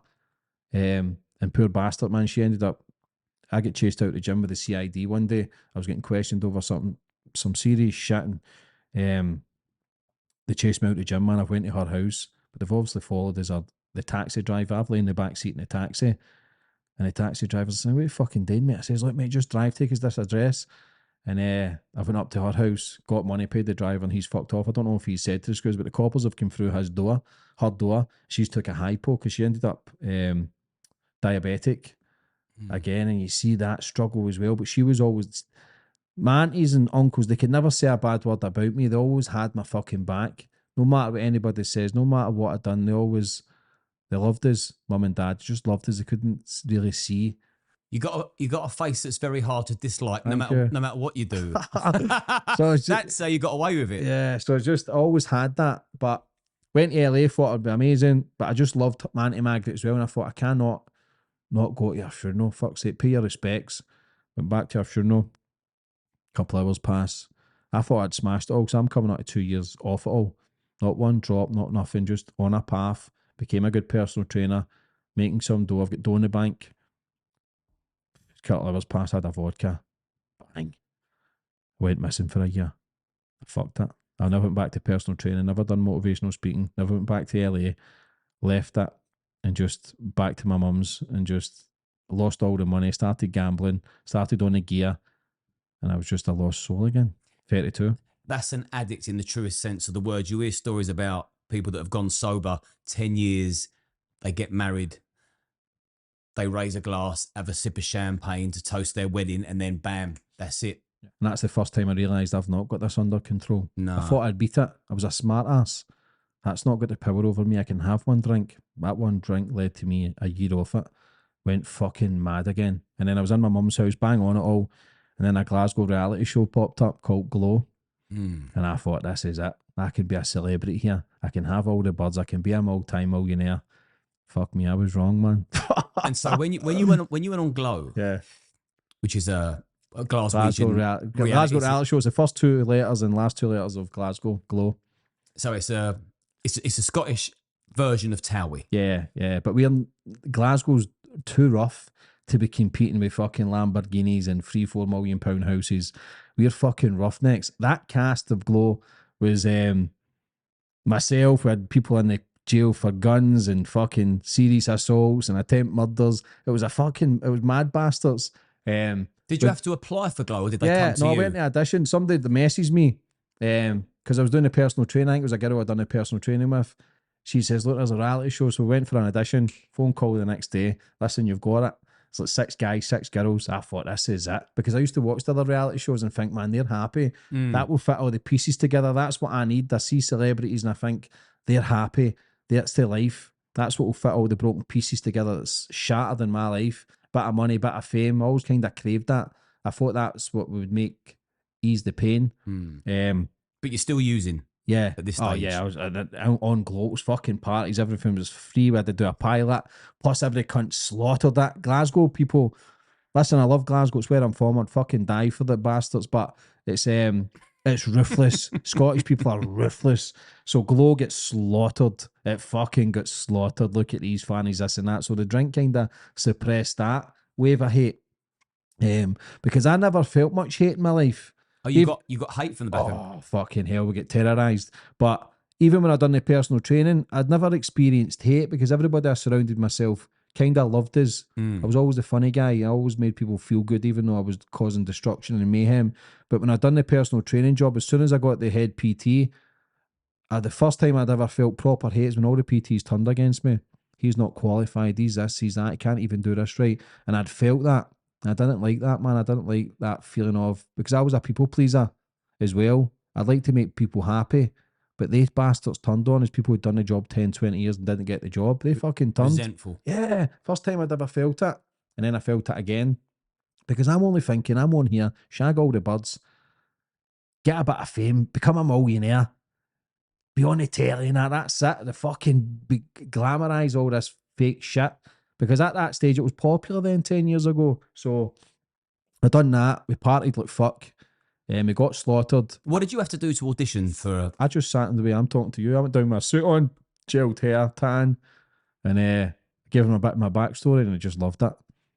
You're in. I was in. I was fucking in, and I had the party and the drink, the drugs, just fucking mayhem. But I became the fans' favourite. They done a vote. The fans' favourite. And I would go at it. So I thought, man, I'm light. I always struggled with being liked. I always struggled with no feeling good enough. Even today, I always feel as if I'm never good enough. I always feel as if I should be given more. I always feel as if maybe I should help him more. Because looking back in my life, I feel as if I'd helped, if I was strong the way I am now, a lot of people I wouldn't have lost to overdose or suicide. They'd have been in my fucking hands. Like a simple sentence or a simple 1 hour chat with me. It can make your life see it a bit different. It's not to blow smoke up my own ass, but I've spoke to enough people now to go, wait a minute, man, I've done it. But I would never have had the experience and the knowledge that I've got now to then guide them, because I was a fuck up, but became the fans' favourite. And then there was just too much drama. There was too much drama. My kids' mum, my daughter's mum, boyfriend was in it as well, who she's now got a kid to. So we were in the show together. We ended up friends and stuff. It was madness, but it ended up too toxic. I left, became fans' favourite, and I thought, what the fuck am I going to do now? So I had to make changes again, write everything down again. This is why it's important to write it down, because if you write it down, there's 60 to 70% more chance of it happening. So I wrote everything down, no drink, no drugs, no gambling, done it all again. Became clean, became sober, and I've obviously not looked back since. But through that, making changes, I love being on camera. I love speaking. I love entertaining people. I love helping people. So I came down to London to try and look for work. I was going to get a PT job somewhere. But in the midst of that, I ended up speaking to a veteran who was homeless. I think it was like 20 years on the street or something. And it fucking broke my heart, man. It pulled my strings, and I thought, because I was always looking for answers. This old man gave me the answers, because I realised, first of all, James, your life's not that bad. Stop feeling sorry for yourself. I felt as if I was a victim for years. Spoke to this man, told me his story, ended up hitting the bottle. His kids left him, his missus left him, served for his country for fucking many years, and ended up in the street homeless with nothing. And it touched us for some reason. And I thought, you know what? That's when I decided to make the homeless documentary. Made the documentary Homeless at Christmas. The same guys that I worked with on Glow, Gordon and Steph, who I still work with now. I come up with this idea to do a homeless documentary, to go homeless for 7 days, sleep in the street for 7 days through Christmas. And I always questioned myself for that. I thought, am I doing this because I still want attention to pretend that I'm a good guy? Or am I doing it for the right reasons? If I'm honest, part it was both. I wanted to be liked. I've always wanted to be liked. I always wanted people to think I was a good guy, even though I fucking done a lot of shit back in the day. But decided to do this documentary. These guys agreed to do it. Bear in mind, I've no money. And we done it. Slept in the street, told the family I was going on a fitness retreat. They're like, that's amazing, because they knew I was going through that journey again. Slept in the streets for 7 days, and it just, since then, my life has just get bigger, better, stronger. And since then, I've got stronger physically, financially, mentally, spiritually. It's just been non-stop the last 6 years. Your homeless documentary, which I think should be mandatory viewing, and I encourage anybody to go and find it on James's channel. Now, a lot of people would make a similar documentary, but when the camera cuts, they go back to bed. You didn't do that, did you? You lived it and breathed it as if you was actually homeless, didn't you? Yeah. Food banks. Slept in the street, but I was practically fucking homeless anyway, by staying in my... I never had any money. For part of me as well, I was thinking that, man, maybe you'll see the world differently. First day I was slept in a chapel doorway, and I thought, what the fuck am I doing? What am I doing? Get yourself home. Like, it's freezing. It was coming up to Christmas.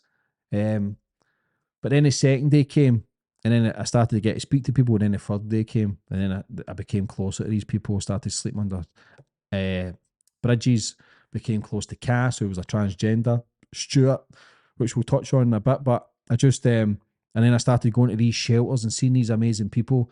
Like, I'm not into religion anymore, but these people believed in Christ, and people who were homeless were changing their lives and then helping other people. They had a belief system, and that could be a great thing for other people. For me, it's just I see the world differently, and that's the way I see it just now. Who knows what the future holds? But started seeing these people talking about religion and them getting upset and that really want to help people, and Christmas dinners and giving people clothes and walking around the streets at night, making sure people are safe. Because when I started doing that documentary, one of the women was raped twice in a day. A guy was stabbed, set on fire, shat on, peed on. Like, what they have to go through on a daily basis is unbelievable. That's human beings. And I forget it sometimes. I forget what the purpose is, and that's the gift in life is given for me. As soon as you help somebody, not only do you help them automatically, but you automatically feel good. And we're so lost in a society. We walk by homeless people every single fucking day of the week. When I was doing that documentary, part of me thought I was going insane. part of me thinking, am I waking up and I'm actually homeless? Because when it got to day 4, day 5, I was shattered because I never really switched off, because I always thought, what if somebody fucking stabs me? What if somebody actually thinks I was homeless and somebody tries to test me?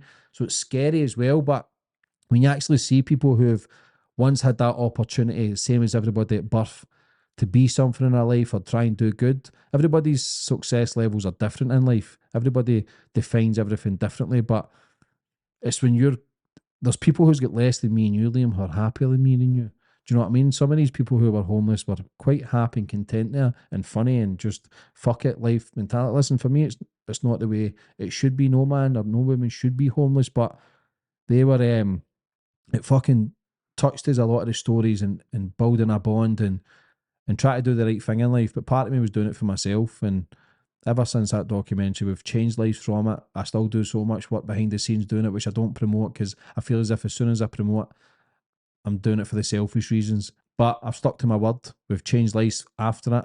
We still do work now with it. And this has been 5 years later. And what was the worst act of cruelty you witnessed when you was homeless?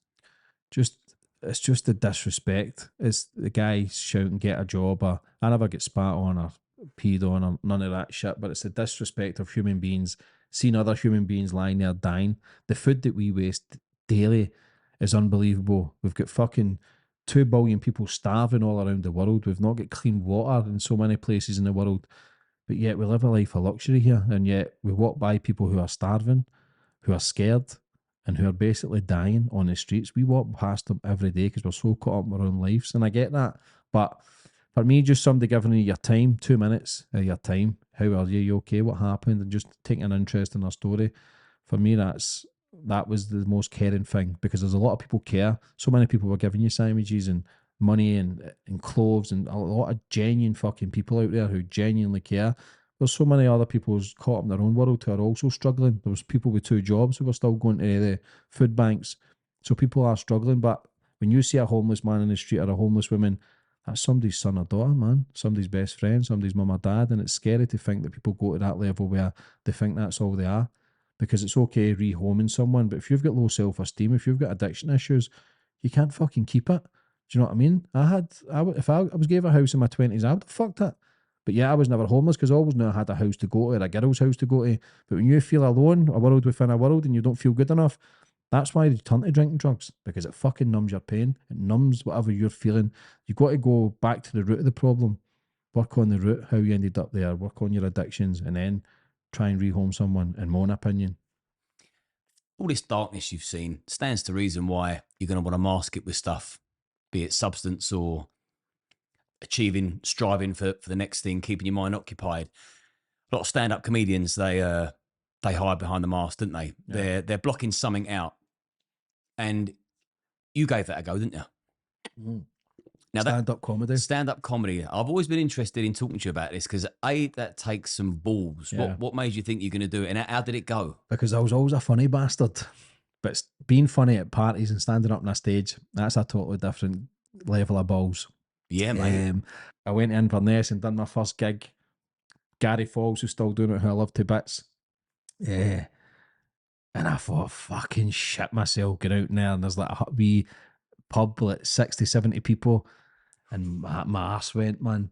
My ass went. I bet it did. I crumbled. I still got a couple of jokes. I tried to give people pelters in the crowd, but just nothing. I just lost it, man. And then I tried to do a few more, but I never had that method of thinking I've got now of the consistency of pushing through and learning the craft and repeat. No matter if you fail, you must learn from that, grow from that, push through. And that's all I know now is success. 99% of success is failure.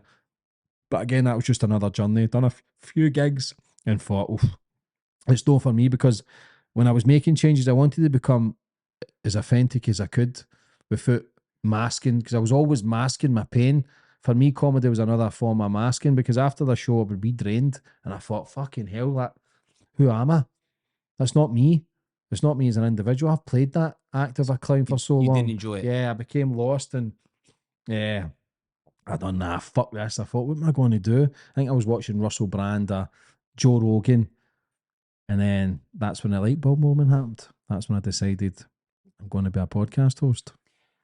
So, at what stage of the journey Because you went to a mind altering retreat, didn't you? Ayahuasca retreat. Was that after the podcast? Yeah, I was doing the podcast. That so I done a homeless documentary December. We had a big premiere for it, standing ovation, and I done fuck me, man. I've got something here. I'm good, man. It's something. I've got this. That I'm good behind the camera.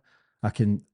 I don't know what it is. It's a gift that I've always had. I can always. I don't know how to explain it, but I realised I sold 300 tickets. We sold out a cinema room. I think it was like Christmas Eve or Boxing Day. It was like a Sunday.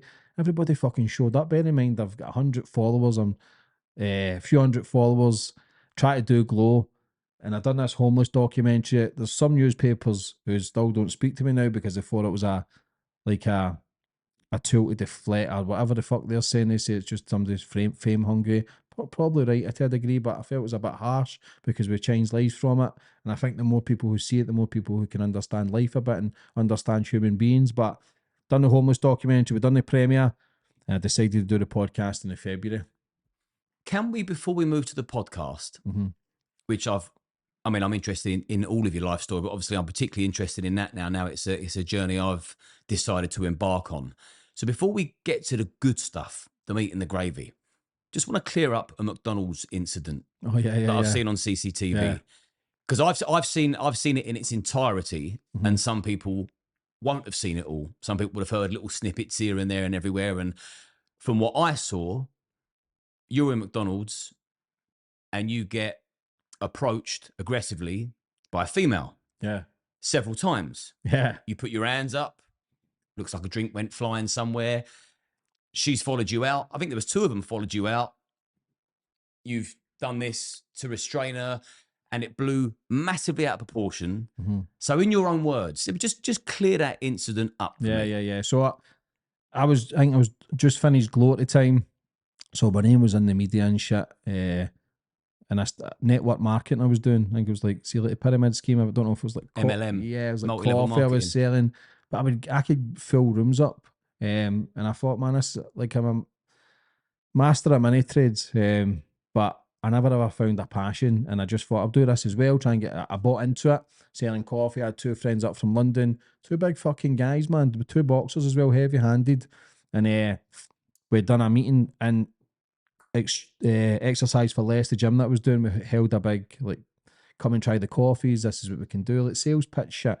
And they would go to the hotel, we stopped in at McDonald's, and he had a man bag on, and one of the girls was going, look at this poof, and he's man bagging that. I'm going, fucking shut up. And these 2 big guys, they're massive, they handled it better than I did. I was like, fuck off. And bear in mind, they've already eaten. We're waiting to get our food. So as soon as I got my food to turn away, somebody's used a bit of a naughty word, and I've says, fuck off, you cow. She's tried to attack me. I've launched my drink, and as I've tried to leave 2 or 3 occasions, they're throwing punches. They're punching me, and I eventually get away. But the media being the media, I was a thug, a woman beater, all the bad shit of the day. And then the people start bringing up your past, who you're related to. And it's fucking, you're talking front pages, you're talking middle pages, you're talking this still to my name. But I had the CCTV for 5 years. And I thought, fuck it, because see, when you know something, you've not done anything wrong, you don't need to prove it. But obviously, as time goes on, people start try to throw mud that you're a woman beater, this and that. Listen, if I'd fucking done it, I said, you know what, I cracked the cunt. And I had every right to fucking fight back then. Do you know what I mean? Because I'm doing well. And if somebody hits you, you've got a right to defend. But I done all I could to try and defend myself. Her pals punched me, she's punched me, I was kicked, I was spat on, I was all the fucking shit of the day. But again, the papers went with that. Thankfully, went to court.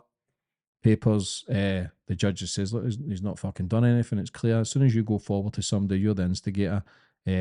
All charges were dropped. Didn't get as much as a fine. But again, the papers have still ran with women beater, thug. But it still kind of follows you along for 5 years. But I had the video. But obviously, as my career started to progress, I thought, you know what, it's time now to show people that this is it. I never done fuck all. Do you know what I mean? I've been caught worse in life, but it's that is what it is, and it kind of went, now it's out there, and I'm not asked about that. I was never asked about it anyway, but when you start doing well, people say, oh, there's a Sun article, he's a woman beater, this and that, but the clips on my Instagram, it's on my YouTube, James English clears his name, it's clear that Not once did I throw a punch. Not once did I pull hair. I tried to defend myself with putting my hands up and holding the girl back. And like I say, it's handbags. It's fuck all. It's nothing. But again, the papers like to roll with the negatives. And that's when I started to realise I don't really like this either. How people, because people destroy lives through articles as well. It wasn't that extreme, but it's still enough to think, oh, he's a fucking woman beater, which I'm not. All it takes is a few of those clickbaity, horrible, nasty words, Yeah. taglines, and all of a sudden you say it enough on repeat, people start believing it. It's indoctrination. But yeah, I'm glad you've cleared that up. Thank you. The good stuff. Yeah. Anything goes with James English. The light bulb moment. What happened? Just decided I'm going to do a podcast. Nobody's done them in Scotland. Not many people were doing it in England. And I thought, you've always had a gift of the gab, James. Bear in mind, I'm coming up to 34, 35, 34. It's not as if my time was running out, but I started seeing the world differently again. I started seeing different patterns. I started understanding, okay, consistency. It says you've relapsed twice before. You've done 9 months, you've done 2 years. You need to stay on the path, because when you stay on the path, big things happen. I says, I'm going to start a podcast. I can talk about my journey, my addictions. But even before the first podcast, I thought, I'm going to be the biggest in the world here. I'm going to go all out. I'm going to be the biggest in the world. It's going to take time. It's going to take dedication, but it's something that I'm willing to do. I'm not going out in this life as a fucking failure. Had an interview with Big Stephen, radio host, Glasgow, and that was my first podcast. And I just remember, okay, I found the lane. I enjoyed it. I felt good after it.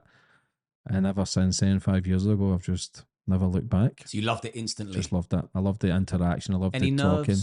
Yeah, nervous. I still get nervous from time to time, but I just know you either fight against the nerves, cower away, or you just own it and you just fucking fly high with them, because everybody gets nervous. People watching podcasts, they won't appreciate just how, because when I watch them back compared to being right in the thick of them, they're intense, aren't they? Yeah. They're intense. I mean, we've got 3 cameras, 1, 2, 3, 4 big lights in our faces, and we're talking about the most intimate stuff that's ever happened to us. It's heavy. This is the future, but this is what everybody's. It's interesting as well. So when I started that journey, I thought, okay, I never thought about staying in Glasgow. I thought venture out, go England, and it felt good when you're travelling. And listen, I was skint. I had no money. I had to tap my mum some money for fuel. I had to sleep in the car sometimes just to fucking get by, because we'd try and squeeze in 2-3 interviews around that area of Leeds, Manchester, because I couldn't afford to go home and then come back down. So we'd try and squeeze in 2-3 in that day. So I've got something, because I would release one every Sunday at 10 a.m. and the wheels just started moving. Again, you still get hate. With success comes hate, comes negativity. People shouting, he's a grass, he's this, he's that. Fuck you talking about? I've never grassed anybody in their life. And I'm only fucking interviewing people. But the hate comes with that. But then I'd already tasted that through the gym. And then I tasted it through Glow. And then the hate just started bouncing off me. I just started, fuck that, man. Nobody stops me in my life but me. Nobody fails but me. People would write negative comments. He's been in jail. He's a woman beater. He's done this. He's done that. He's related to this. Again, it just all bounced off me. I became fearless with it. I started doing 2 a week.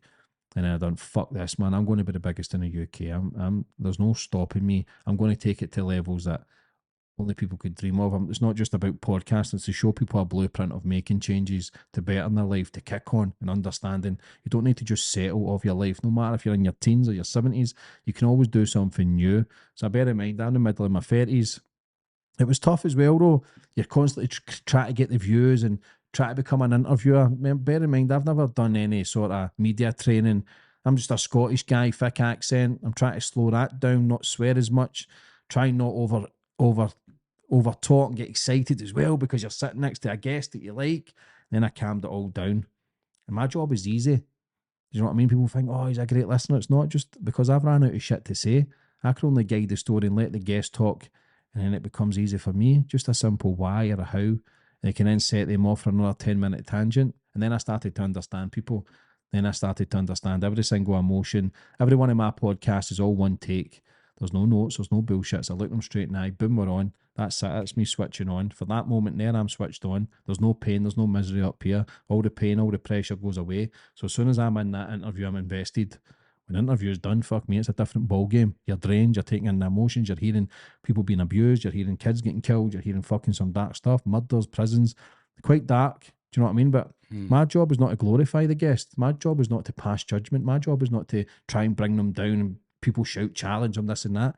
That's not my job. My job is to let people tell things from their side of the story, no matter what they are, no matter what they believe in, no matter what religion, no matter what colour they are, what age they are, no matter what they've done in their life. My job is just to let them tell their story. Whether they're bullshitting or not, that's down to them. People will find that out. Whether you you don't believe in what they say, that's good. That's down to you. My job is only to guide it so you get an understanding of the guest. And that's what then makes it easier for people to get a picture. Because there's so many guests come on that people don't like and end up going, he's actually all right. When you understand humans, you understand we're not bad people. We're good. We just do bad shit in certain circumstances, just fuck us up in life. And I always say this, but every gangster, every bad man I've interviewed, or every prisoner, everyone was bullied or abused when they were younger. What chance you got? When you fucking feel as if you've no hope or no life or no understanding. And a lot of these people come on and want to change as well. And I respect that. That's why I'll give the majority of people a chance.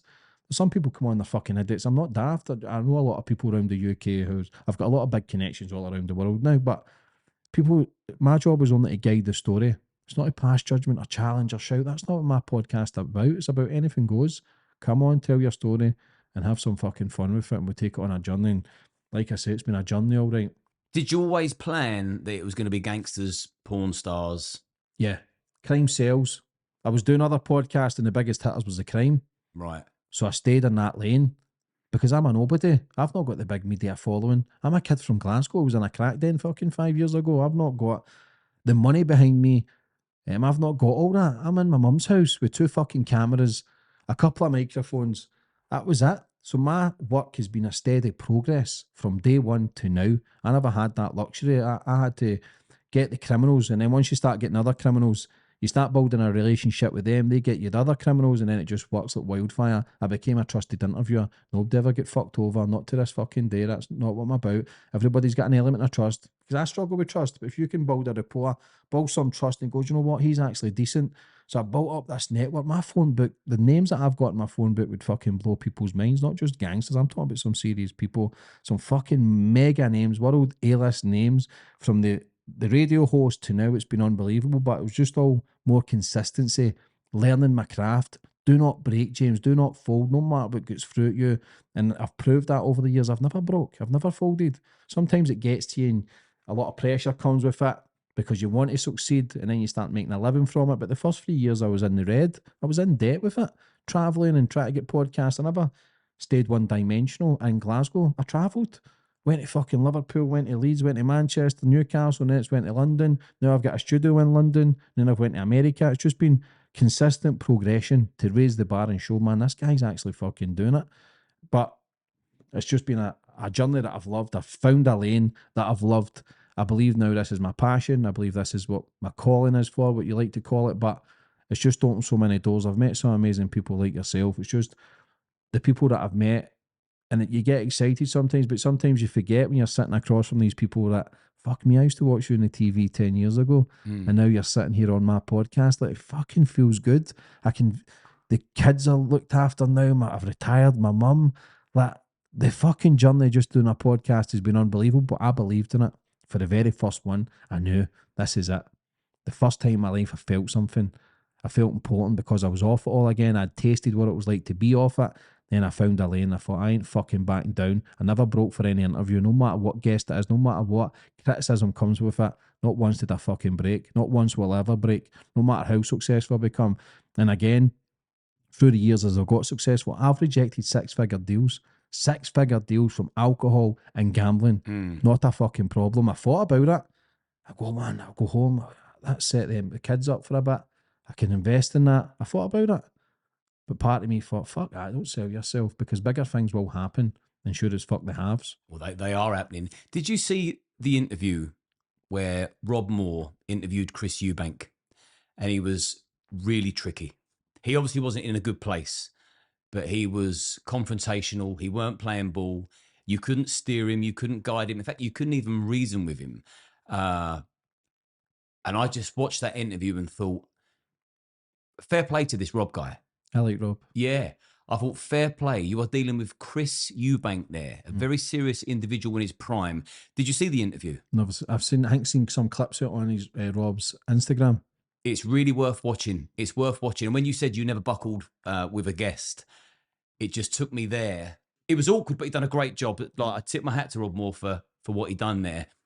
I'd love to have a chat with him about that. Give me a couple of most memorable guests. I've got to say you, because I'm sitting across You from haven't you. got, but Yeah, I'm yeah, honest, yeah. me excluded. It's tough, mate, because I fucking loved them all. Dark, funny, kind. There's like, it's such a hard question because I couldn't just pick one, because I feel as if I picked one or two, I'd be discrediting the other 390 odds, because I've loved everyone, and everybody that's come on my show has changed my life. Everybody, that's why I owe everybody something, because people are giving me their time for free. I'm creating a story and building a business through people's stories. People are gaining from it as well with the exposure they get. Plus, they're getting to see a fucking top quality interview, and it also builds their platforms. What they do with that after that is down to them. I'm straight on to the next interview. I release 2 a week. So for me, anybody that comes on, I owe something to them. Every fucking guest. Every time I hit a goal or a milestone, I always thank the viewers. I thank the guests first for coming on and telling their story, because without them it doesn't work. And I also thank the viewers. Every time I'll put 100 million or 250 million, or we just had half a billion views and downloads. Like, it's just, I've got to thank these people. People are investing their time into me. People are giving me their time to tell their story. They're trusting me. A lot of first timers are coming on and they're nervous, and we take it on a journey and they go, I fucking love that. It's like therapy sessions. I'm gaining so much from it. Do you know what I mean? Not just financially, but spiritually, emotionally. I'm learning more about myself. I cringe watching myself back, but it's just all part of the business, and I wouldn't fucking change it. Have you taken any stories home with you that have kept you awake? Oh yeah, all the time, man. Like Barbara O'Hare, the hospital, kids getting abused, doctors abusing them, MK Ultra, like experimenting on the kids. The kid, Britain's most evil mum. Fucking, there's so many. There's so many hard hitting stories. Della Wright, abused for 6. It's just, you hear these horror stories. Like, it's a lot to take in, but I've got to do it. It's my job. I've got to stay focused. Like, 400 interviews, and I've never shed a tear ever. I've got to stay on the job. You know what I mean? Because if I fold, I think the whole interview would fold. So I need to be strong to. I'll go home and then it'll play in my mind. Listen, I'm all for my kids and my family now, and I'm in a place where I'd do anything for them. I was a lost soul for many years. I was always in and out of life, but now I'm my dad. Now I understand life and what it's all about. Everything else is second to what family's first, no matter where I am in life. Have you cried off the camera? Yeah, you'll have little moments, certain songs or certain smells, but that's not just the stories that I'm hearing. That's just, I think, through life. Because I also wish my dad would have been here, because he would have loved this life. He would have loved meeting everybody. He would have loved, fuck me, watching me in the telly. That's what it's about. Do you know what I mean? Like, he never seen that. I chased all the wrong things in life when I had everything I already had, and that was family. And if I was in that position to be a football player, they would have loved that life and seen me spread my wings. My dad would have seen the man that he knew I could have been. But listen, that's the cards I've been dealt. I live with it. Like I say, there's people who's had worse experiences in me in life. I've just using my experience as a tool of, that's not happening again. The only person that fucks up, like I keep saying, is me. I'm not breaking. I'm not folding. Only, you still get the gambling thoughts, the drink thoughts, the drug thoughts. But I know if I do it, I've not got another recovery in me. If I was to ever do that, I'm done. If you, I mean, I know people can't, I choose to be addicted to this, but if you know you've got an addictive personality, then you should really be choosing where you put your energy in. And if you're going to become addicted to something, at least have some element of control over it, which it seems to me like you're doing. We call it a journey. You're addicted to the journey that you're on, but the end result doesn't result in a come down with suicidal thoughts. Yeah. It ends happy. Mm-hmm. And you're still chasing, aren't you? Yeah, you're still a chaser. Yeah, that's another form of addiction. It's just a healthier one. Nobody's getting hurt. I'm a great dad. I'm a great brother. A great friend now. I choose my friends wisely. I'm not a people pleaser anymore. I can say no. I'll still help people if I feel as if they deserve it, and I feel as if they're worthy of getting help, because there's a lot of sharks out there. I've experienced it many times, but for me, it's just try to live a clean, healthier life. Try to be as honest as I can be. I still talk shit. I've still got that Daft James in me. I still like to carry on. Me and you laugh about the stupidest shit. But that's just, again, another little form of defence, because our life is serious. We're trying to create businesses. We're trying to provide the family. We're trying to do the right in life. I'm trying to fucking hit away every addiction that I've had every day. Not as much every day, but the thoughts come Christmas time, summertime, beer gardens. Christmas is tough as well. Everybody's out, Christmas nights out, but I just go to a night out and I smoke bomb after 2 hours. I go home, maybe get a bit of food, and I just sit myself, sit with me and my dog, big yogi. You've beat all that, your life's going great, but it doesn't necessarily make me happy every day. I still struggle. I still have really down days where I think, fucking tired today. But I know I've only got a short period of time on this planet to achieve something. I was always chasing to be a tough man when I was a weak man. But now everything I'm doing, everything right, staying out of trouble, trying to be a good guy, that's a tough guy. I know billionaires who are miserable. So if you're working a 9 to 5 job, that's okay as well. If you're providing for your family, that's okay as well. As long as you're trying to do the right things, just don't bullshit yourself. Don't fucking falter. If you're drinking, taking drugs, gambling, go and get help. Yeah, 100% amen to that. If you could watch only one person for the foreseeable future, would you choose Andrew Tate or Jordan Peterson? It's a tough one because I know Big Andy well, know what I mean? I would have to say, well, when Andrew's promoting about the mindset and masculinity, I would have to go for Andrew. When that mindset, I don't like the multiple girls, I don't like all that shit. I don't like the flash cars and stuff as well, because I believe that's on illusion. I can have all them, so it's not as if I'm saying it because I've not got it. I can have all that life, and if I'm not a flash guy on social media. I drive a nice car, I've got a nice watch, but that's not what it's all about, because it makes people unworthy or inadequate when everybody's got something in them, because there's people out there who can still have an amazing life and not have much. There's people out there who do, like the people who feed the homeless. These people are saving lives every fucking day, but have not to get a pot of piss in themselves. Do you know what I mean? You don't need that private lifestyle to make out as if you're doing something. But if I was to pick between the two, it's got to be Andrew all day long. 2 more questions then. Anytime, man. What does the future hold for you? Be number one on the planet. Be the number one interviewer on the planet, whether that's doing podcasts or whatever it is, and leaving a blueprint for people to make changes. That's important for me to. Just because I'm doing this life, it doesn't mean I was probably more happy or sometimes fucked up, even though my life is going good. Because with this life becomes extra pressure, becomes extra hate, becomes more responsibilities. When you're in that life of misery, you've no responsibilities, because the only person you care about is yourself. Now I care about other people. Now I care about my kids, my mum, my dog, my sister, my brother-in-law, my nephew. I want to make sure that we're all okay. I'm trying to set things up so we all eat well from the same table, but Could you see yourself shifting over into journalism? I don't think so, mate. I've been offered money for TV and radio and I've rejected. I just feel I don't want to lose myself. Whatever I'm doing is working. And they couldn't afford me, if I'm honest. They don't get the numbers that I get. TV's failing. Is an old business.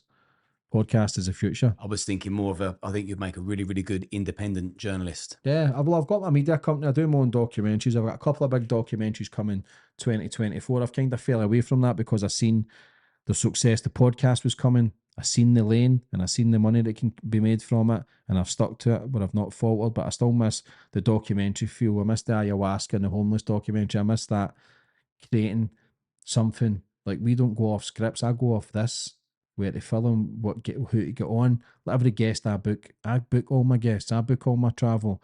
I don't write the everything's here. It's a mad mind. But it works, and I don't like to change it, because it's I just think about leveling up, and that's where I took the steps to America to then prove that I'm one of the best, if not the best. And you're going to pursue America? Yeah, I'm going to take over it. People say, "Oh, but you've got criminal convictions."